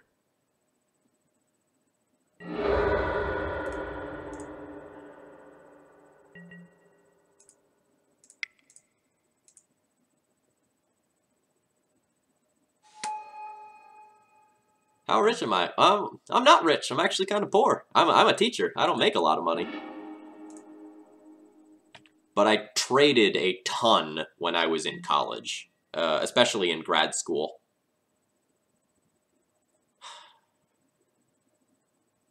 Killing this Deathrite Shaman right now only saves me 2 points of life, so I think I'm going to keep the counters around. I might change my mind.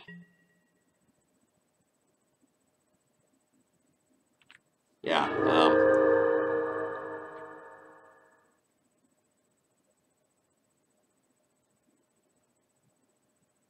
keeping these... I'm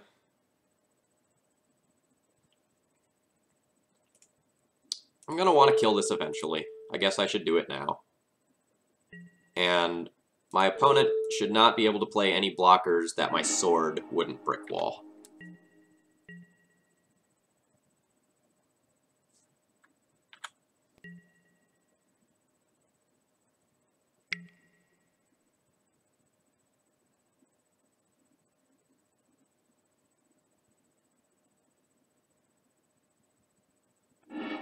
So there's no difference between killing the Deathrite Shaman at the end of combat versus any earlier, versus like end step, because yeah, there's the Jace I was afraid of.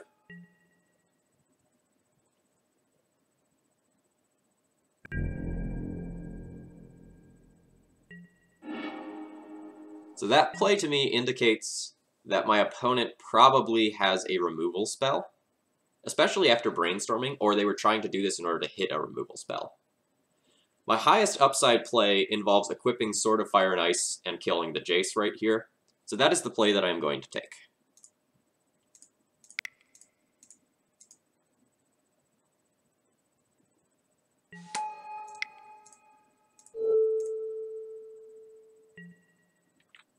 Alright. How dead are we? Oh, it just worked. It just worked, chat. So we're gonna win this game now, probably.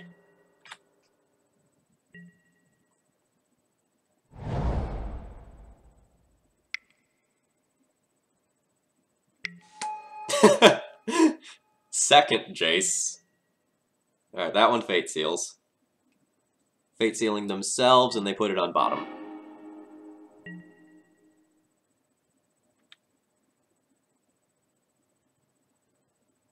So if I attack this Jace for 3, it puts it to 2. If they buff it again, that puts it up to 4. But I can just equip Jitte, attack them, and finish off the Jace on the following turn pretty easily. So that's what we'll do. And we'll redirect 2 to Jace to kind of keep the Jace counters in check.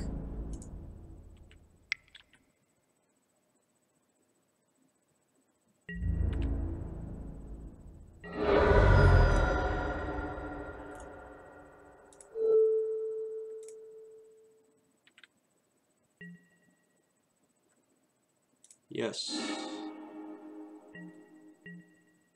It's actually a pretty good draw. Now I can play that Vial, followed by my Thalia.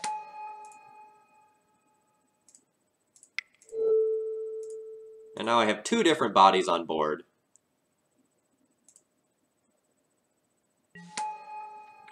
Yes. 4 mana Brainstorm is not the best Brainstorm.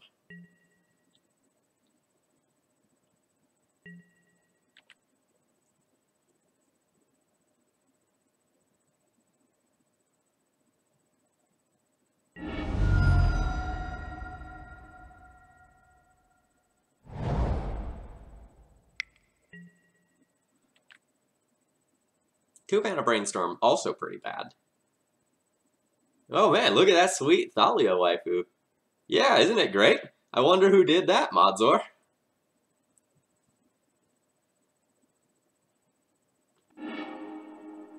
It has been formally submitted to Twitch.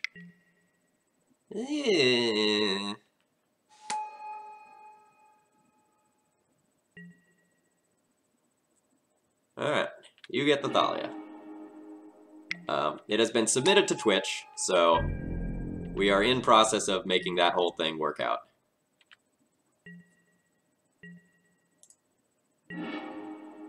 Ooh. Alright.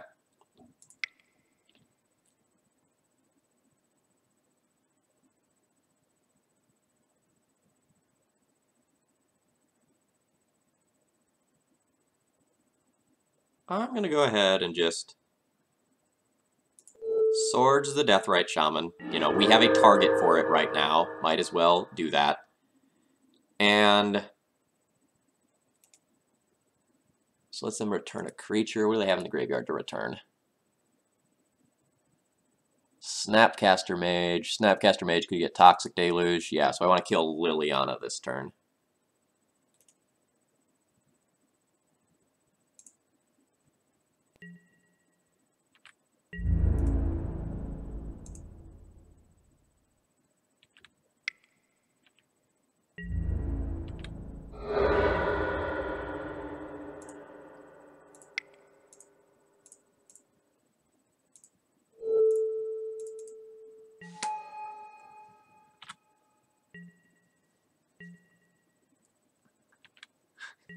What? Walkers that have defensive pluses are strong? Get out.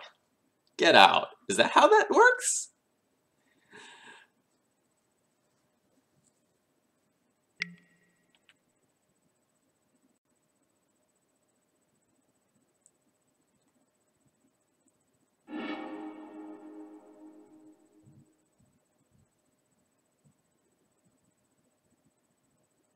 And my opponent scoops it up there.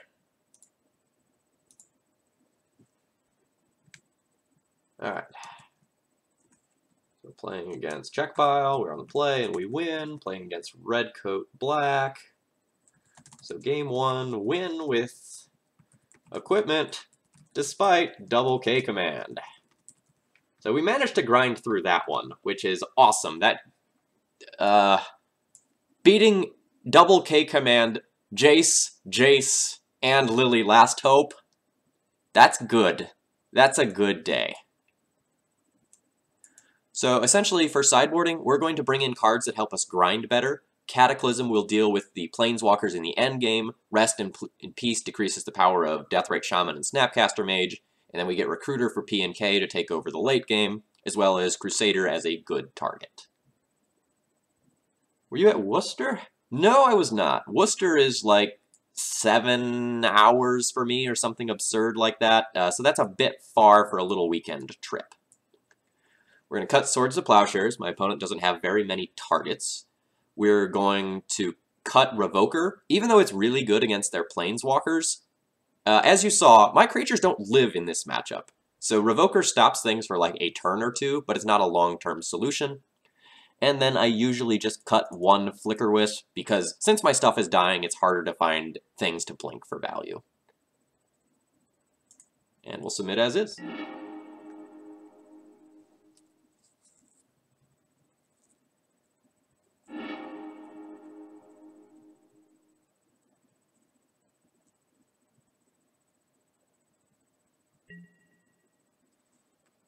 So this hand is awesome. I can't overstate how good this hand is right now, because we get to lead, like, Vial and have a curve of Mom and Stoneforge off of Vial, while porting them in the middle turn there, and we have P and K Caracas as endgame inevitability. If this hand doesn't get messed with by something like a Hymn to Turok, it'll be a little tricky to lose. You know, famous last words and whatnot, but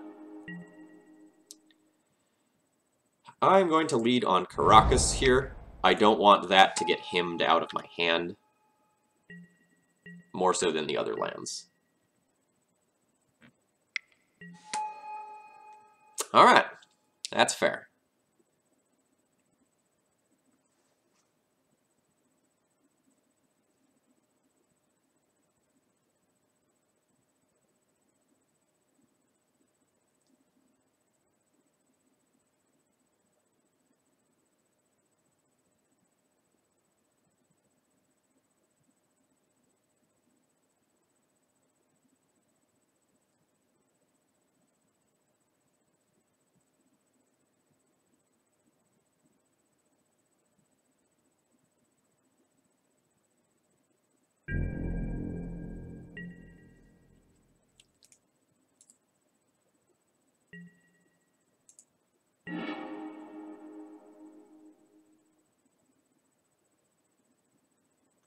Oh, wait. My opponent missed a land drop. Wait, no. Right? Yeah, they were on the play. They missed a land drop. After pondering? Oh, that's real bad for them. That's real bad for them.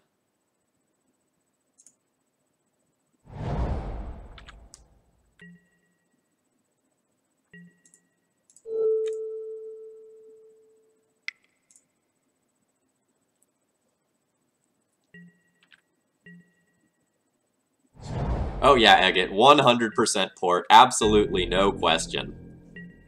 When your opponent misses land drops and you have Vile, like, that is a recipe for an easy, easy win. Oh, right, they Pithing Needled Vile. But, like, still.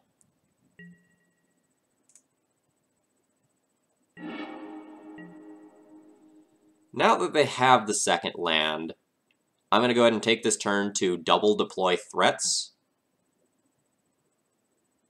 And I'm just thinking about whether or not I want to get a plateau or a plains here. I think I want to get a plateau so that I can hardcast this P&K eventually. Still have a Windswept Heath to get a basic later.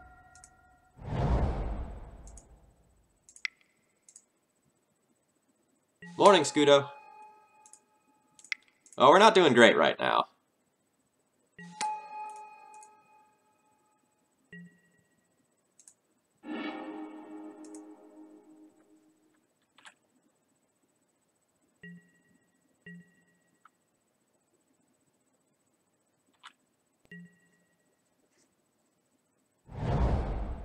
Alright, my opponent has drawn Runner of Land, so they're in this game.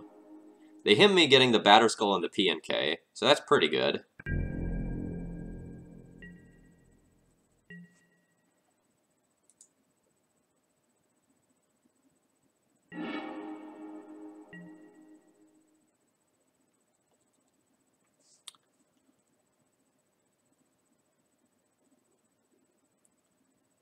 It might just be time to get frisky.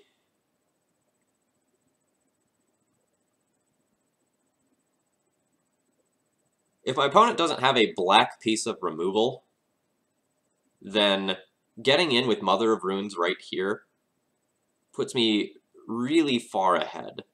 If my opponent does have a black piece of removal, they have to go and fetch a black source with Scalding Tarn.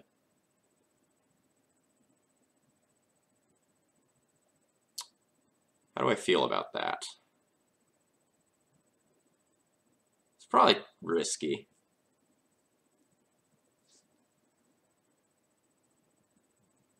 Yeah, Agate, I agree with your conclusion.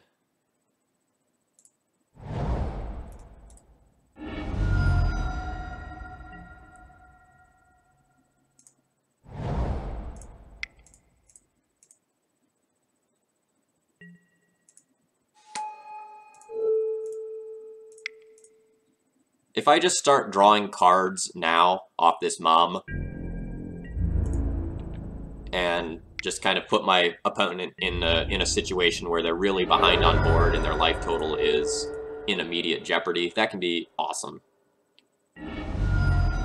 And like, that Thalia is an amazing draw.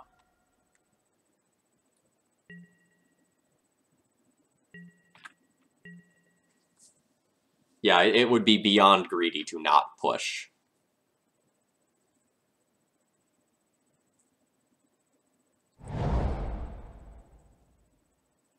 So we're kind of worried about something like a Deluge taking both of these bodies off the field. But if they Deluge, then I get to do, like, Thalia, equip Thalia, hold up Caracas to protect it.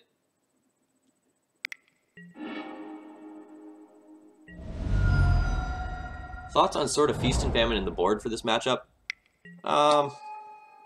Certainly a playable card. I don't know that it's a good card, but it's playable. I've played Sword of Feast and Famine in the past, but, you know, the time is probably not right for it.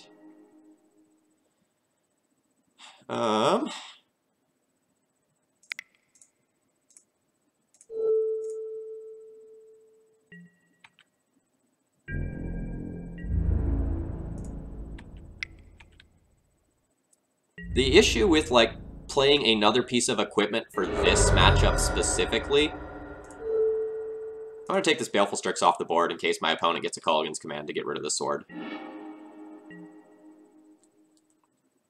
Sorry, to finish that thought, the issue with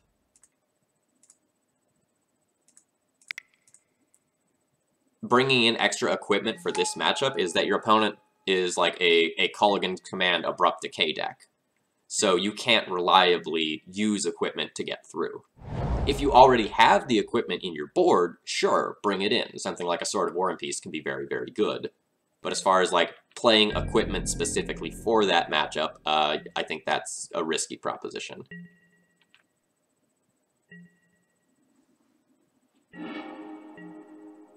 That is an amazing draw. Oh my, is that a good draw. This is going to force action from this, like, Snapcaster Mage that my opponent probably has.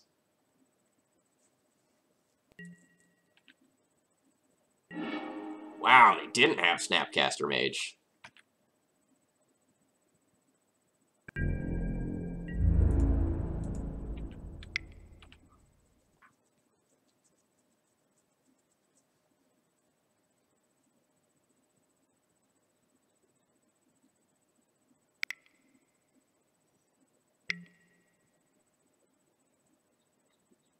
Okay.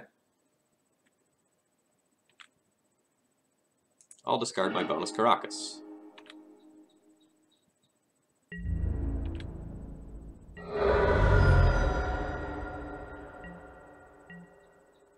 Alright, and at this point we're not going to deploy another threat or port. Just holding up protection for Thalia insulates us from a lot of what my opponent can do.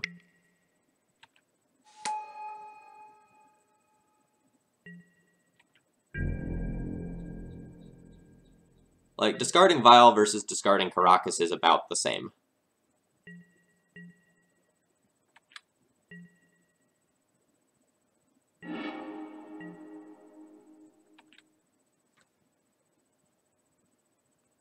The difference there is that, like, there may be a hypothetical spot turns down the line where I, like, Flicker Wisp out a Vial, or Flicker Wisp out the Needle, and get in a bunch of damage with, by vialing in a couple of creatures at once.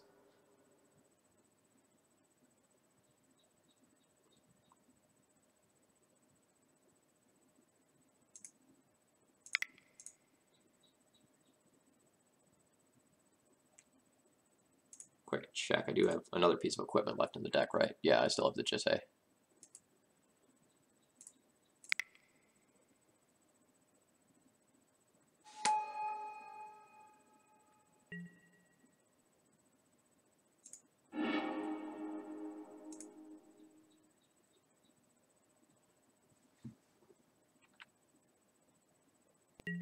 And at this point, I'm gonna hold back some creatures. I don't want to lose the Mother of Runes to something like a Toxic Deluge, which would be one of my opponent's best ways to get back into this game.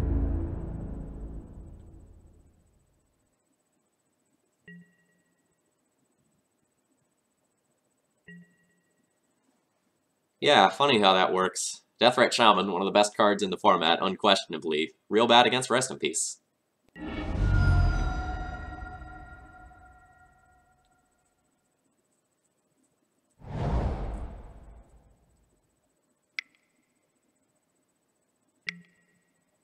Alright, that's a Jace. Jace is a good magic card. Opponent wants to bounce Thalia. Okay. Do you have another spell to play, opponent? Nope.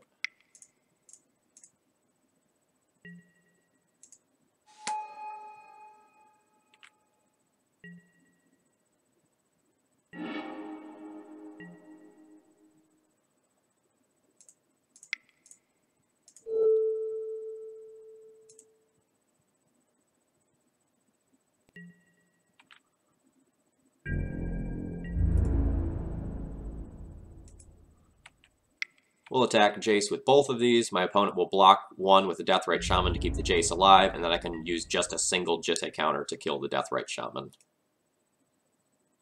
And I'll do that at the end of combat on my turn, so that they can't use their mana in my main phase.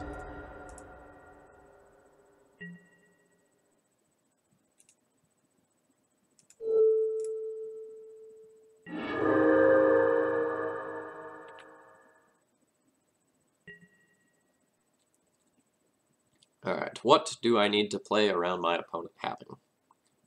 We're going to shut off red removal by destroying Badlands.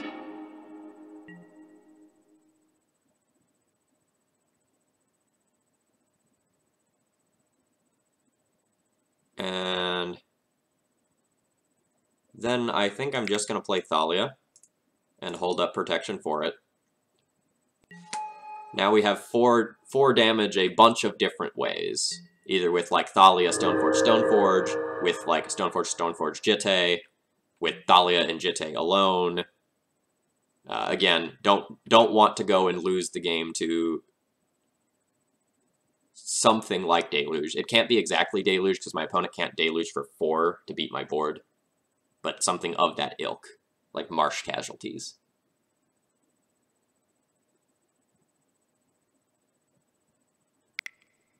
Yeah, like, this is what you get by playing Czech Pile with a bunch of basics in it, right? When you play Czech Pile that has basics, like, sometimes you just get easily knocked off your mana with Wasteland. It's just a thing that happens.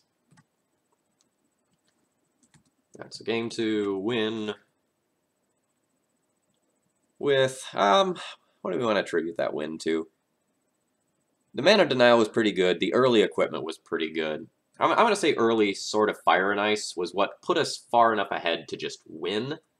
It didn't directly win the game, but I think that's what gave us the extra cards and advantage that we needed to plow through most of that game. Back in we go.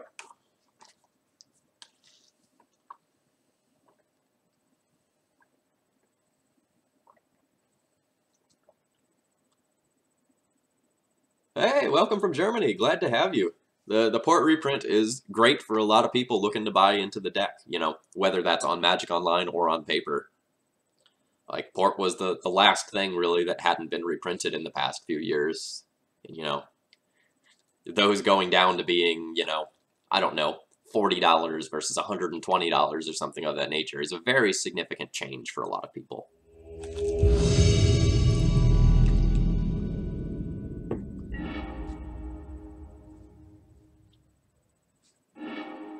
Playing against Blaze Raven with an interesting hand. I have no data on my opponent. My opponent is on the play. They have mulligan to 6. I have an insane Ether Vial hand, but a hand that's real dead if my opponent has like a force or a discard or a daze for this vial. I'm going to keep this. This is a very powerful hand. Oh wow, my opponent is mulliganing to 5 now.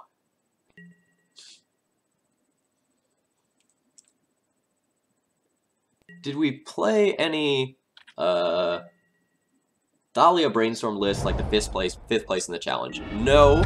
I've got to deal with Card Hoarder now, where I can borrow some cards starting next week. So I will probably play that at some point within the next 2 weeks once I get everything set up there. Alright.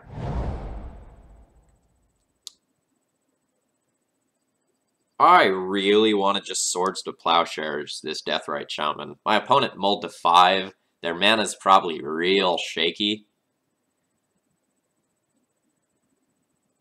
Given this crazy amount of 3-drops I have, though, giving them 1 turn to play an extra threat might not be the end of the world. I'm normally all about killing Deathrite Shaman on sight, but since I have like triple 3-drop hand and 2 of these are Flickerwisp, I want to get this Bile down ASAP, so I'm going to go ahead and do this.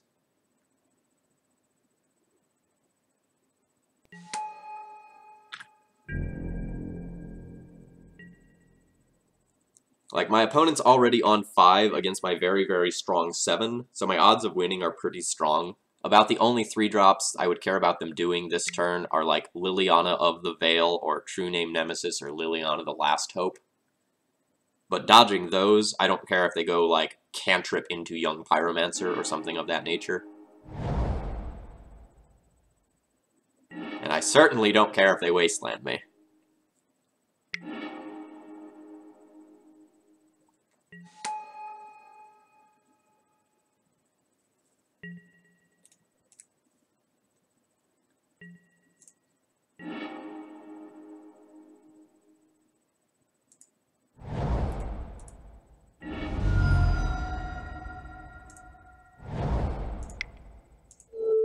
And we remove the Deathrite Shaman rather than the Delver to just cut them on mana. Alright. Blind Flip to a Stifle means that I'll go ahead and just activate this Ether Vial right now and put in Mother of Runes.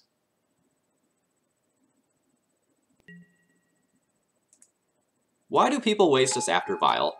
Many times it's because it's the only option they have. It's kind of like when we're playing against elves and we don't just concede. It's the only option we have, so we have to take it. Yeah, my opponent just clicked through their combat step and missed 3 damage, and they have now conceded in shame.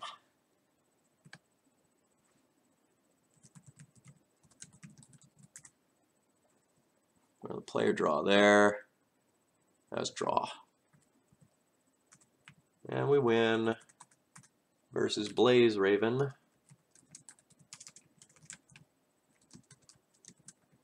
Game 1 opponent, mulls to 5. That's the gist of that.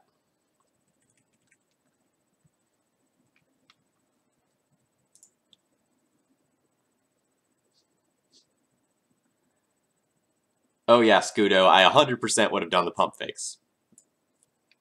Alright, so let's talk about what I've done against Delver in the past versus what I'm going to do against Delver now.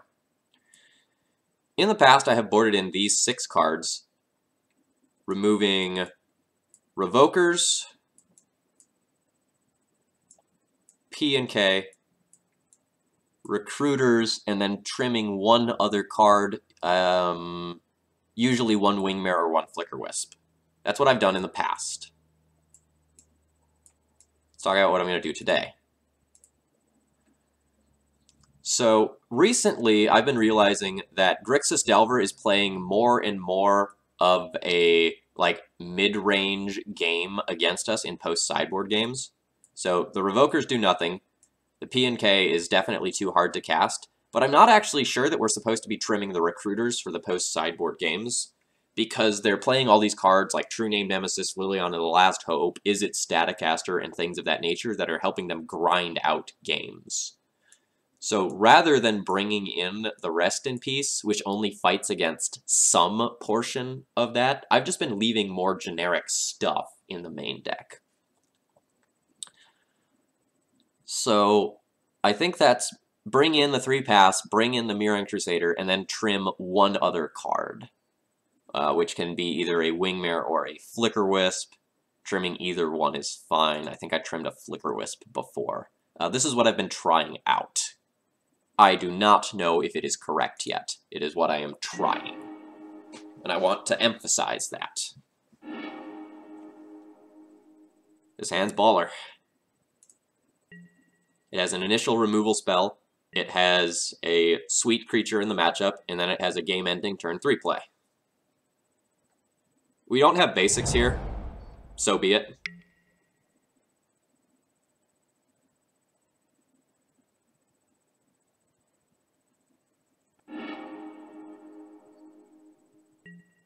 Ha! This deck's great. This deck is so good, chat. When this deck does its thing, boy does it do its thing.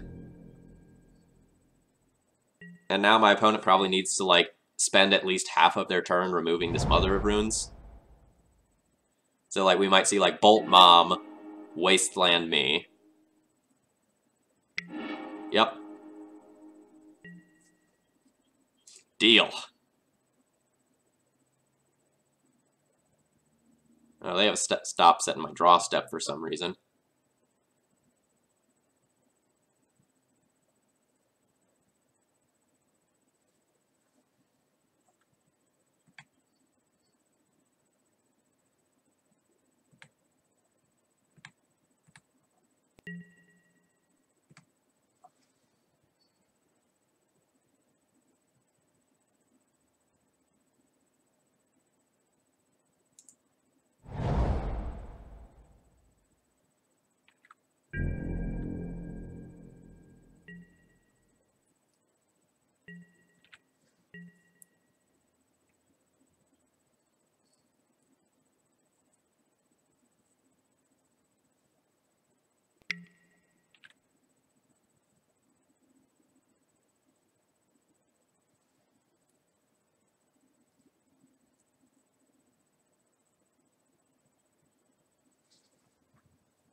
Could I have a mod ban that person, please?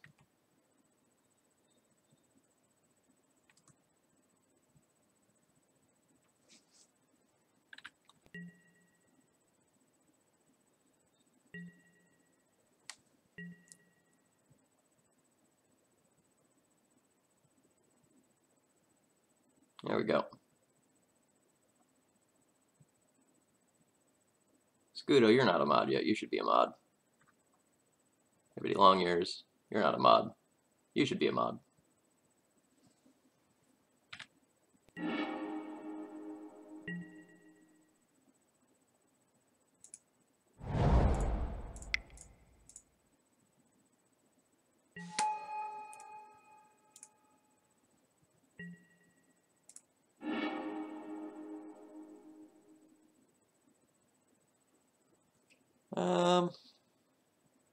In case my opponent has a true name, I'm gonna get Sword of Fire and Ice.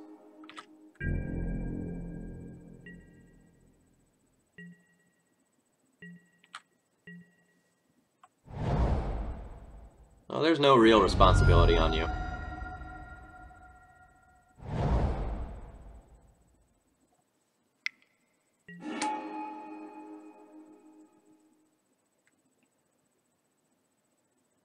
Alright, so we're gonna see Snapcaster Lightning Bolt killed the Stoneforge. That's fine. And this is kind of what I'm talking about, of like the Delver decks going and playing a stronger mid-range game for the post-sideboard games. We'll fetch now while we have the opportunity to do so playing around Stifle.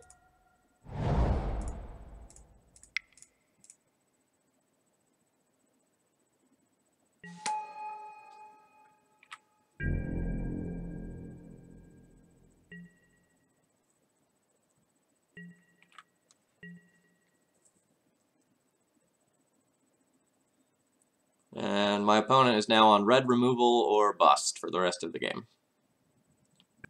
They can also cast, say, a young pyromancer.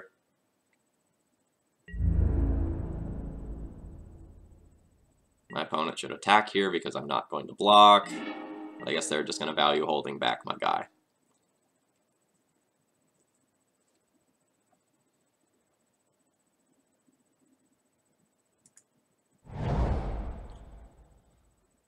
Lots of lines available this turn. I'll Stoneforge. This will probably resolve. Use Stoneforge Mystic's ability, yes. I'll get a Batterskull. I'll remove this Snapcaster Mage. My opponent isn't going to have basics. And then I get to bash in with the Magus.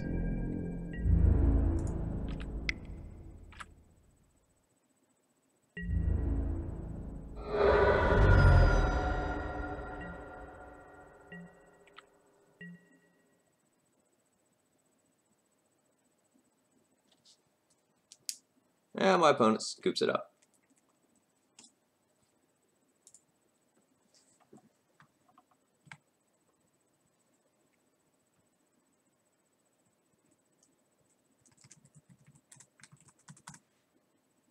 And this is why I keep Magus of the Moon in post-sideboard games versus Delver. Mark Koenig, Bopra, takes them out, but I really like the game-ending potential that it has. I understand him taking it out because there's the possibility of them just, like, casting Young Pyromancers or Lightning Bolts and trying to wiggle their way out of it. But more often than not, you can just scoop up free wins like that. And I think it is much easier to scoop up free wins with Magus of the Moon than it is Sanctum Prelate. I played against this player just like a day or two ago. They're also a Grixis Delver player. And this hand is slow, but probably keepable.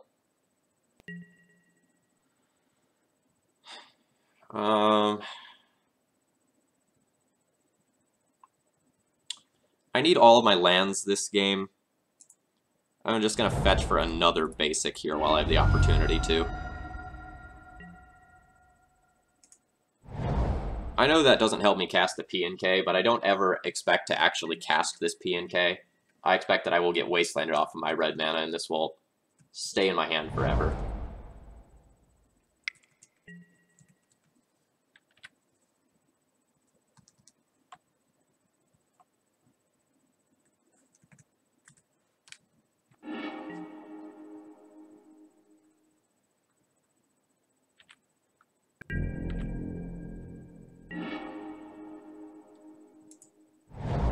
That is a very poor draw for me.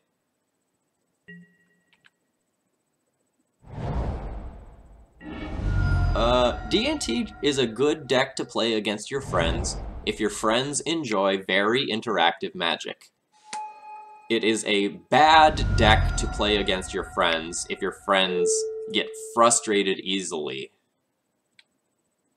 Like, if your friends are frustrated when... Ooh, alright, force protect the Pyromancer, you bet. Like, if your friends are just going to, like, concede after, like, Wasteland or Shot and Port you for 5 turns or something like that, then, like, it's not the deck to play against friends. But, you know, if your friends are fine with playing real Magic, then, like, yes, it's fine. But D&T is definitely a deck that is well-suited to play in a competitive setting.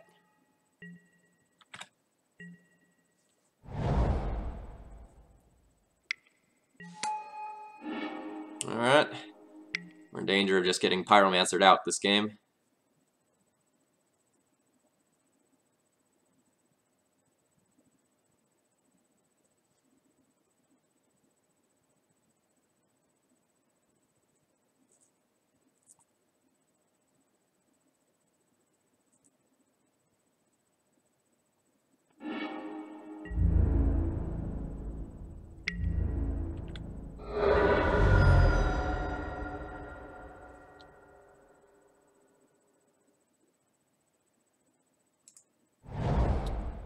Why, thank you, Dylan. Thanks for stopping by.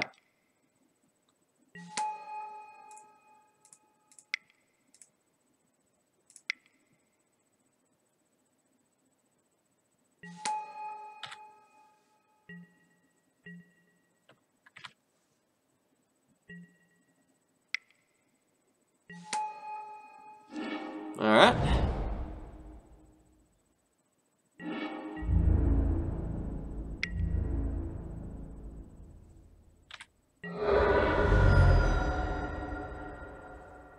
Yeah, if you're interested in learning more about Magic, there are a lot of resources available to you. My site and my stream here are geared more specifically towards players who are playing a format called Legacy, which will be really different from like the what we call kitchen table Magic that you start with when you're first playing. But there's a lot to learn. There are a lot of websites out there that like host content and like Star City Games and Channel Fireball and lots of others like that that have regular articles about like cards that are coming out and such that can, you know, help you learn more about the game. So those are places to start if you're looking to learn. All right, so we're on the play. Yeah, we were on the play there. And we lost. So game 1 lost to early aggression. And that's fine, that happens. If my opponent didn't have the force of will, we were in quite good shape there. But they did, so we lost. And that's Magic. And that's okay. So we'll try sideboarding the same as we did last matchup, where we pull the Revokers, we pull the P and K, we trim 1 Flicker McWisp, and submit as is.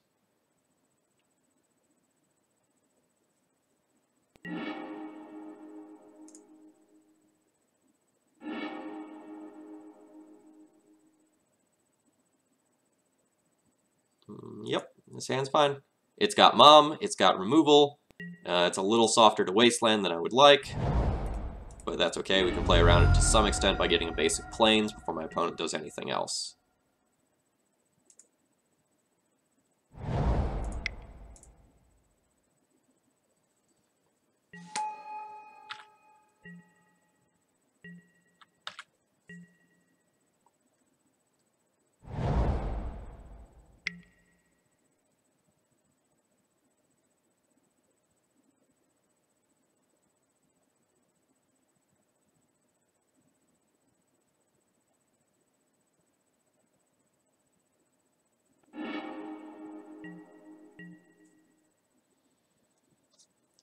My opponent did not shuffle with the Ponder. I have a choice here of just lead on Thalia to press my opponent's mana, or lead on Aether Vial in order to go and, like, dump out the rest of this hand in case I get Wastelanded. And that's the line that I'm going to go ahead and take. This will also let me play around Daze if I draw another land, more or less for the rest of the game.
Alright, that's fine.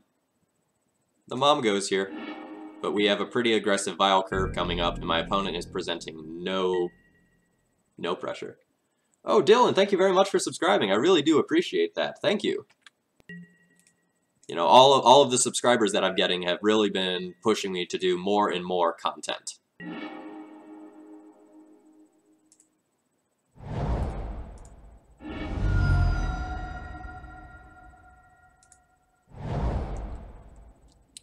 And now I'll go ahead and play around the Daze and deploy the Thalia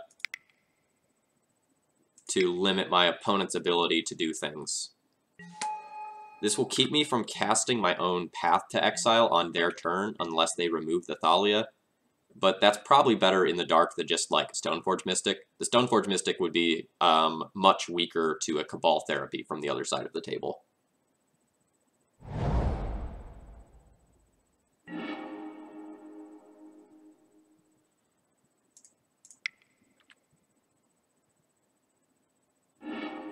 Yeah, we did break the 450 followers tier. I'm quite happy about that. So I will be doing a bonus stream for that sometime in the not-too-distant future.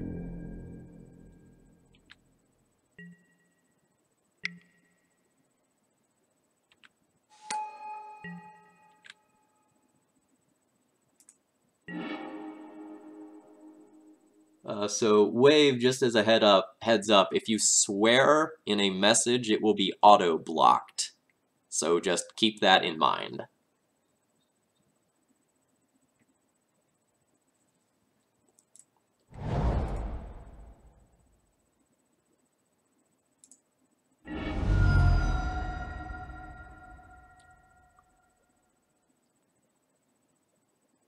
I'm gonna have the Vial if I need red, but I will get a plateau. No, I'll still just play around it. And we're just gonna 100% deny our opponent a mana rather than giving our opponent a chance to daze our Vryn Wingmare here.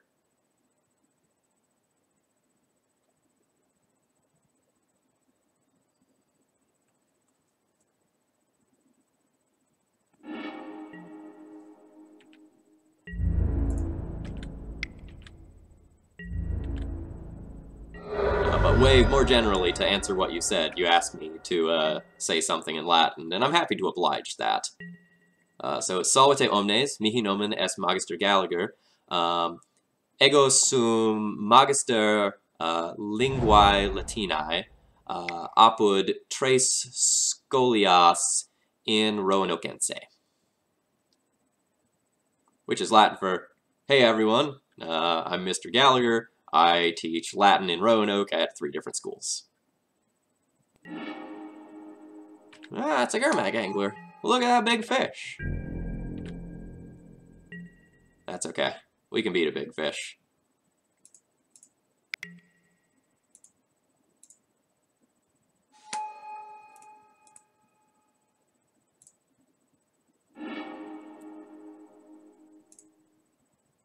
We'll get a Jisse. With a land, Thalia will eventually beat through this Gurmag angler.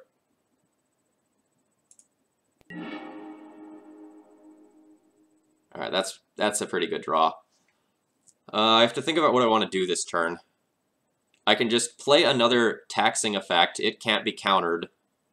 Like, Flicker Wisp my Stoneforge when my opponent attacks. And get a ton of value. Or I can just, like, dump in the Jitte and Wingmare, or any number of combinations therein.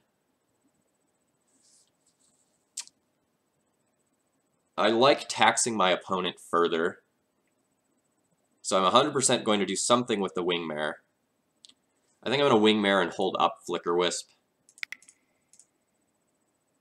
This will be a little soft to a Cabal Therapy on my opponent's end, but if they do have the Cabal Therapy, then I can just, like, Flicker Wisp the Stoneforge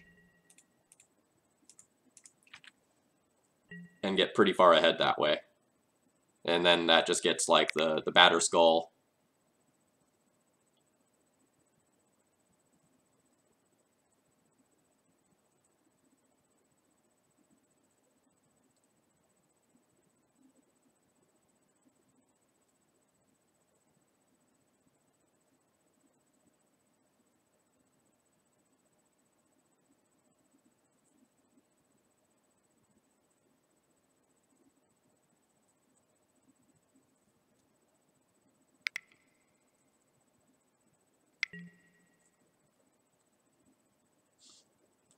Yeah, alright, we're not beating Dreadnought. Don't jinx it. Don't jinx it. Don't even say that. Don't even joke. Alright, so my opponent has a lot of creatures, which is a good way to try to beat me. But it's probably not going to be enough. They're going to need, like, a powerful hate card in order to, like, try and get through the amount of stuff that I have here.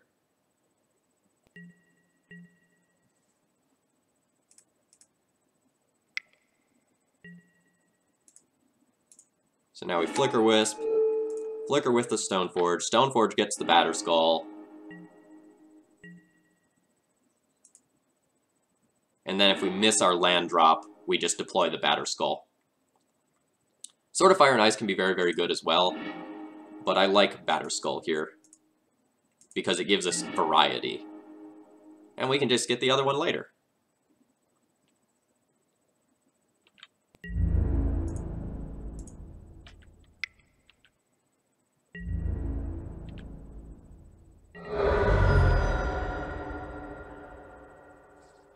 I think I would like to play around Stifle by deploying a piece of equipment now. And I think the piece of equipment of choice is Batterskull, because again, if we can go and draw a land, then we have Jitte equip available as a line on the next turn, or whenever that actually happens. Ooh, yes, the 3-mana Brainstorms. The best of Brainstorms. And my opponent is doing this to flip their Delver of Secrets. They need to, like, either present pressure in the air, or present something that can block one of my 2 flyers so they stop getting clocked. And the opponent just scoops it up there.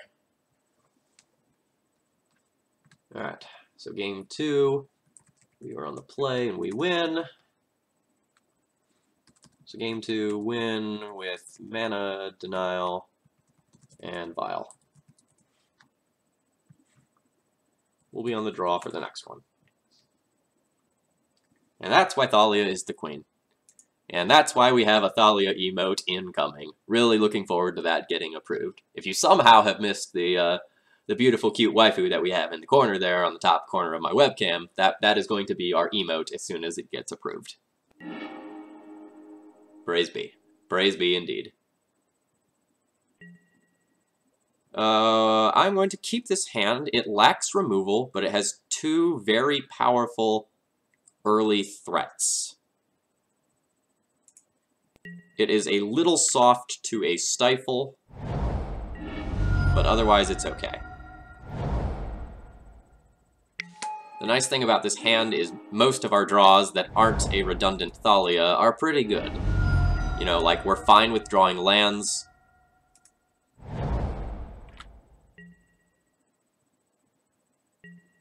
And when, like, the most popular card in your deck, like the card that you have the most copies of effectively, is what you want to draw to make your hand better, that's good. Opponent whiffs on the blind flip, which is great for us. Ooh, seeing the main phase Brainstorm here, which is probably doing both digging for lands and setting up the Delver to flip. No! Wow, are we gonna see a second cantrip here then? No, second Delver. That's terrifying. In the face of my opponent having a double Delver opening, I'm gonna Stoneforge here rather than Thalia. This potentially allows me to put the Batterskull into play and help stabilize my life total, which is what I'm going to care about the most. Ugh, that blind flip is rough. Really wanted to dodge that for a turn. Does my opponent have an answer to the Stoneforge?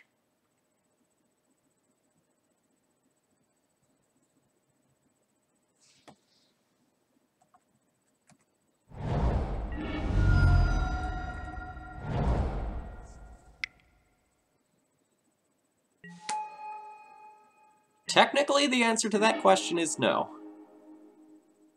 Technically. Alright.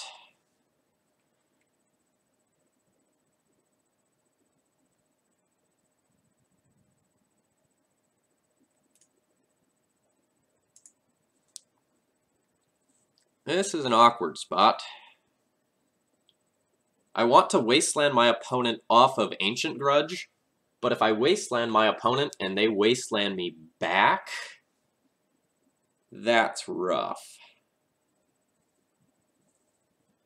Agate, that's a big comment. I will get back to that later. If you would copy and paste that in case I don't get back to that before the end of the game, that would be awesome. So, like, I'm 100% putting the Batterskull in. And my opponent will keep plussing on the Batterskull, which means that it only gets to attack for 2.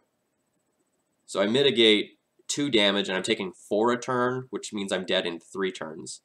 I want to wasteland my opponent off of this, but then I can't play a Wingmare as follow-up on the next turn to block a Delver. So I think it's probably better to not wasteland. Although I suppose if I don't wasteland and my opponent has Bolt, then they plus Lily, Bolt, Batterskull, and I get attacks for 6 twice and die.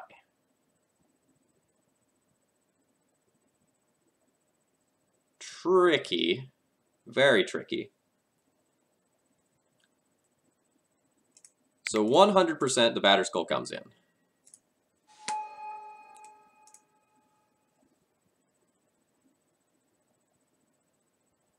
I think my best shot at winning this game is wasteland this, draw a land off the top.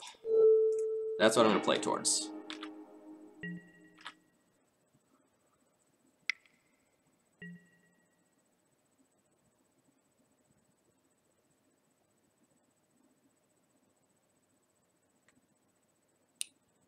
Because thinking about it further, like, the Wingmare doesn't necessarily just, like, get to block, right? Because the Lily can plus on the Wingmare for a turn instead. So the new plan is continuously attack with Batterskull while planning 2 turns down the line to crash in with Jitte.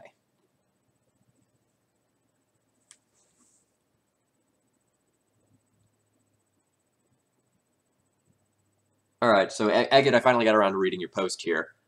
I think trimming Thalia is reasonable. Like, if you're on 4 paths especially.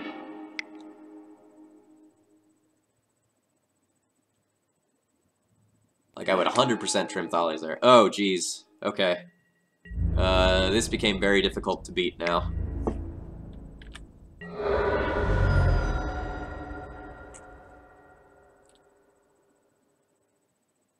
Like, Agate, do we actually get a huge gain because of, like, the Thalia? If we draw, like, the land like we did?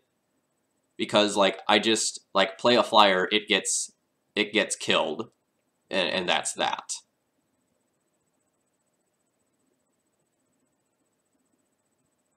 So now I'm going to be dead. Well, dead if my opponent doesn't mess up. My opponent can mess up. If my opponent just attacks him with both Delvers, I die. So I just pass the turn with mana up and hope they don't attack with just both Delvers. I think if I just attack with the Germ and throw the Germ away and then chump block with Stoneforge, there's like no sequence of draws that could possibly get me back in the game.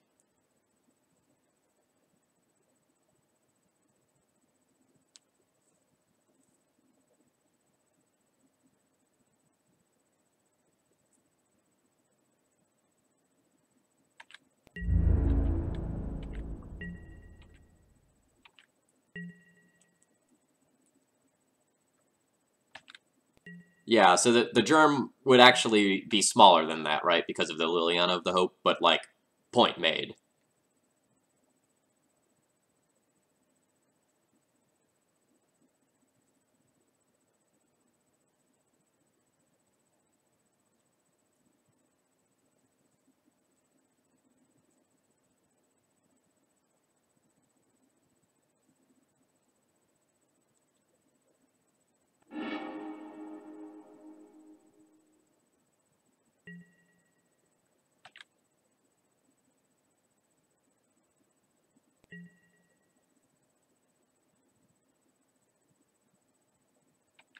Right, and then, but if I, yeah, okay, that's I was just about to talk about the stifle.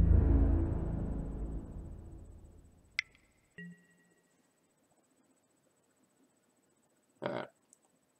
So I need to block with the germ to gain the 2 life to survive.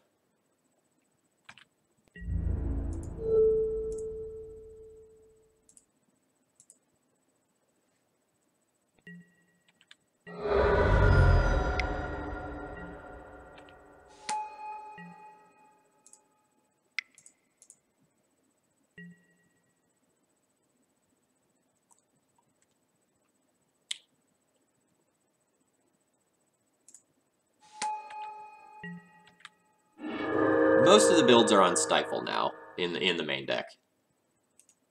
They might not be in post sideboard, but like I've seen them in post sideboard before.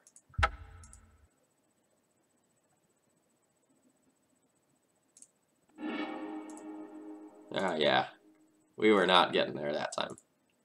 All right, I already conceded this game, so I don't know why this is still here. That was game 3, right? I'm not crazy. Yeah, that was game 3. All right, there's the notification.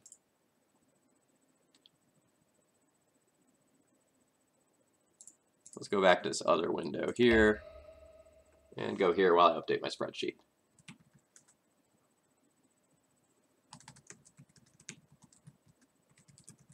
So we just got Delvered that time with double Delver. We had a hand that was much better against their sort of like mid-range portion of their deck than a double Delver start, and our top decks did not reward us very much, and that's okay. Like that happens. You get Delvered sometimes, even as D&T, which has a pretty positive Delver matchup. So be it.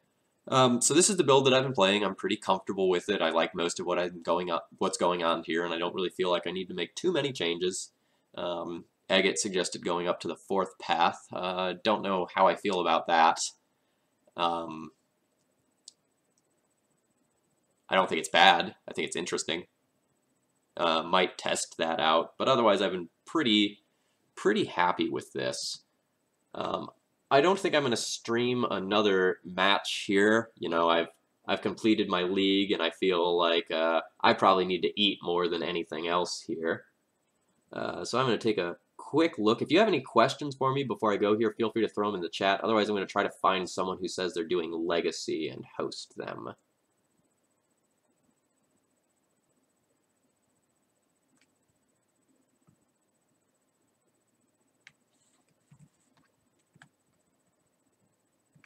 Oh, Agate, you're playing 4 paths in the white version. Okay, that's good to know.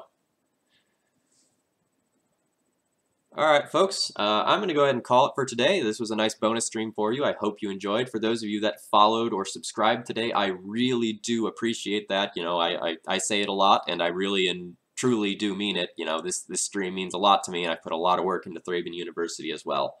So I'm going to go ahead and sign off here and throw you into what is hopefully another Legacy stream. I'll see you all again soon.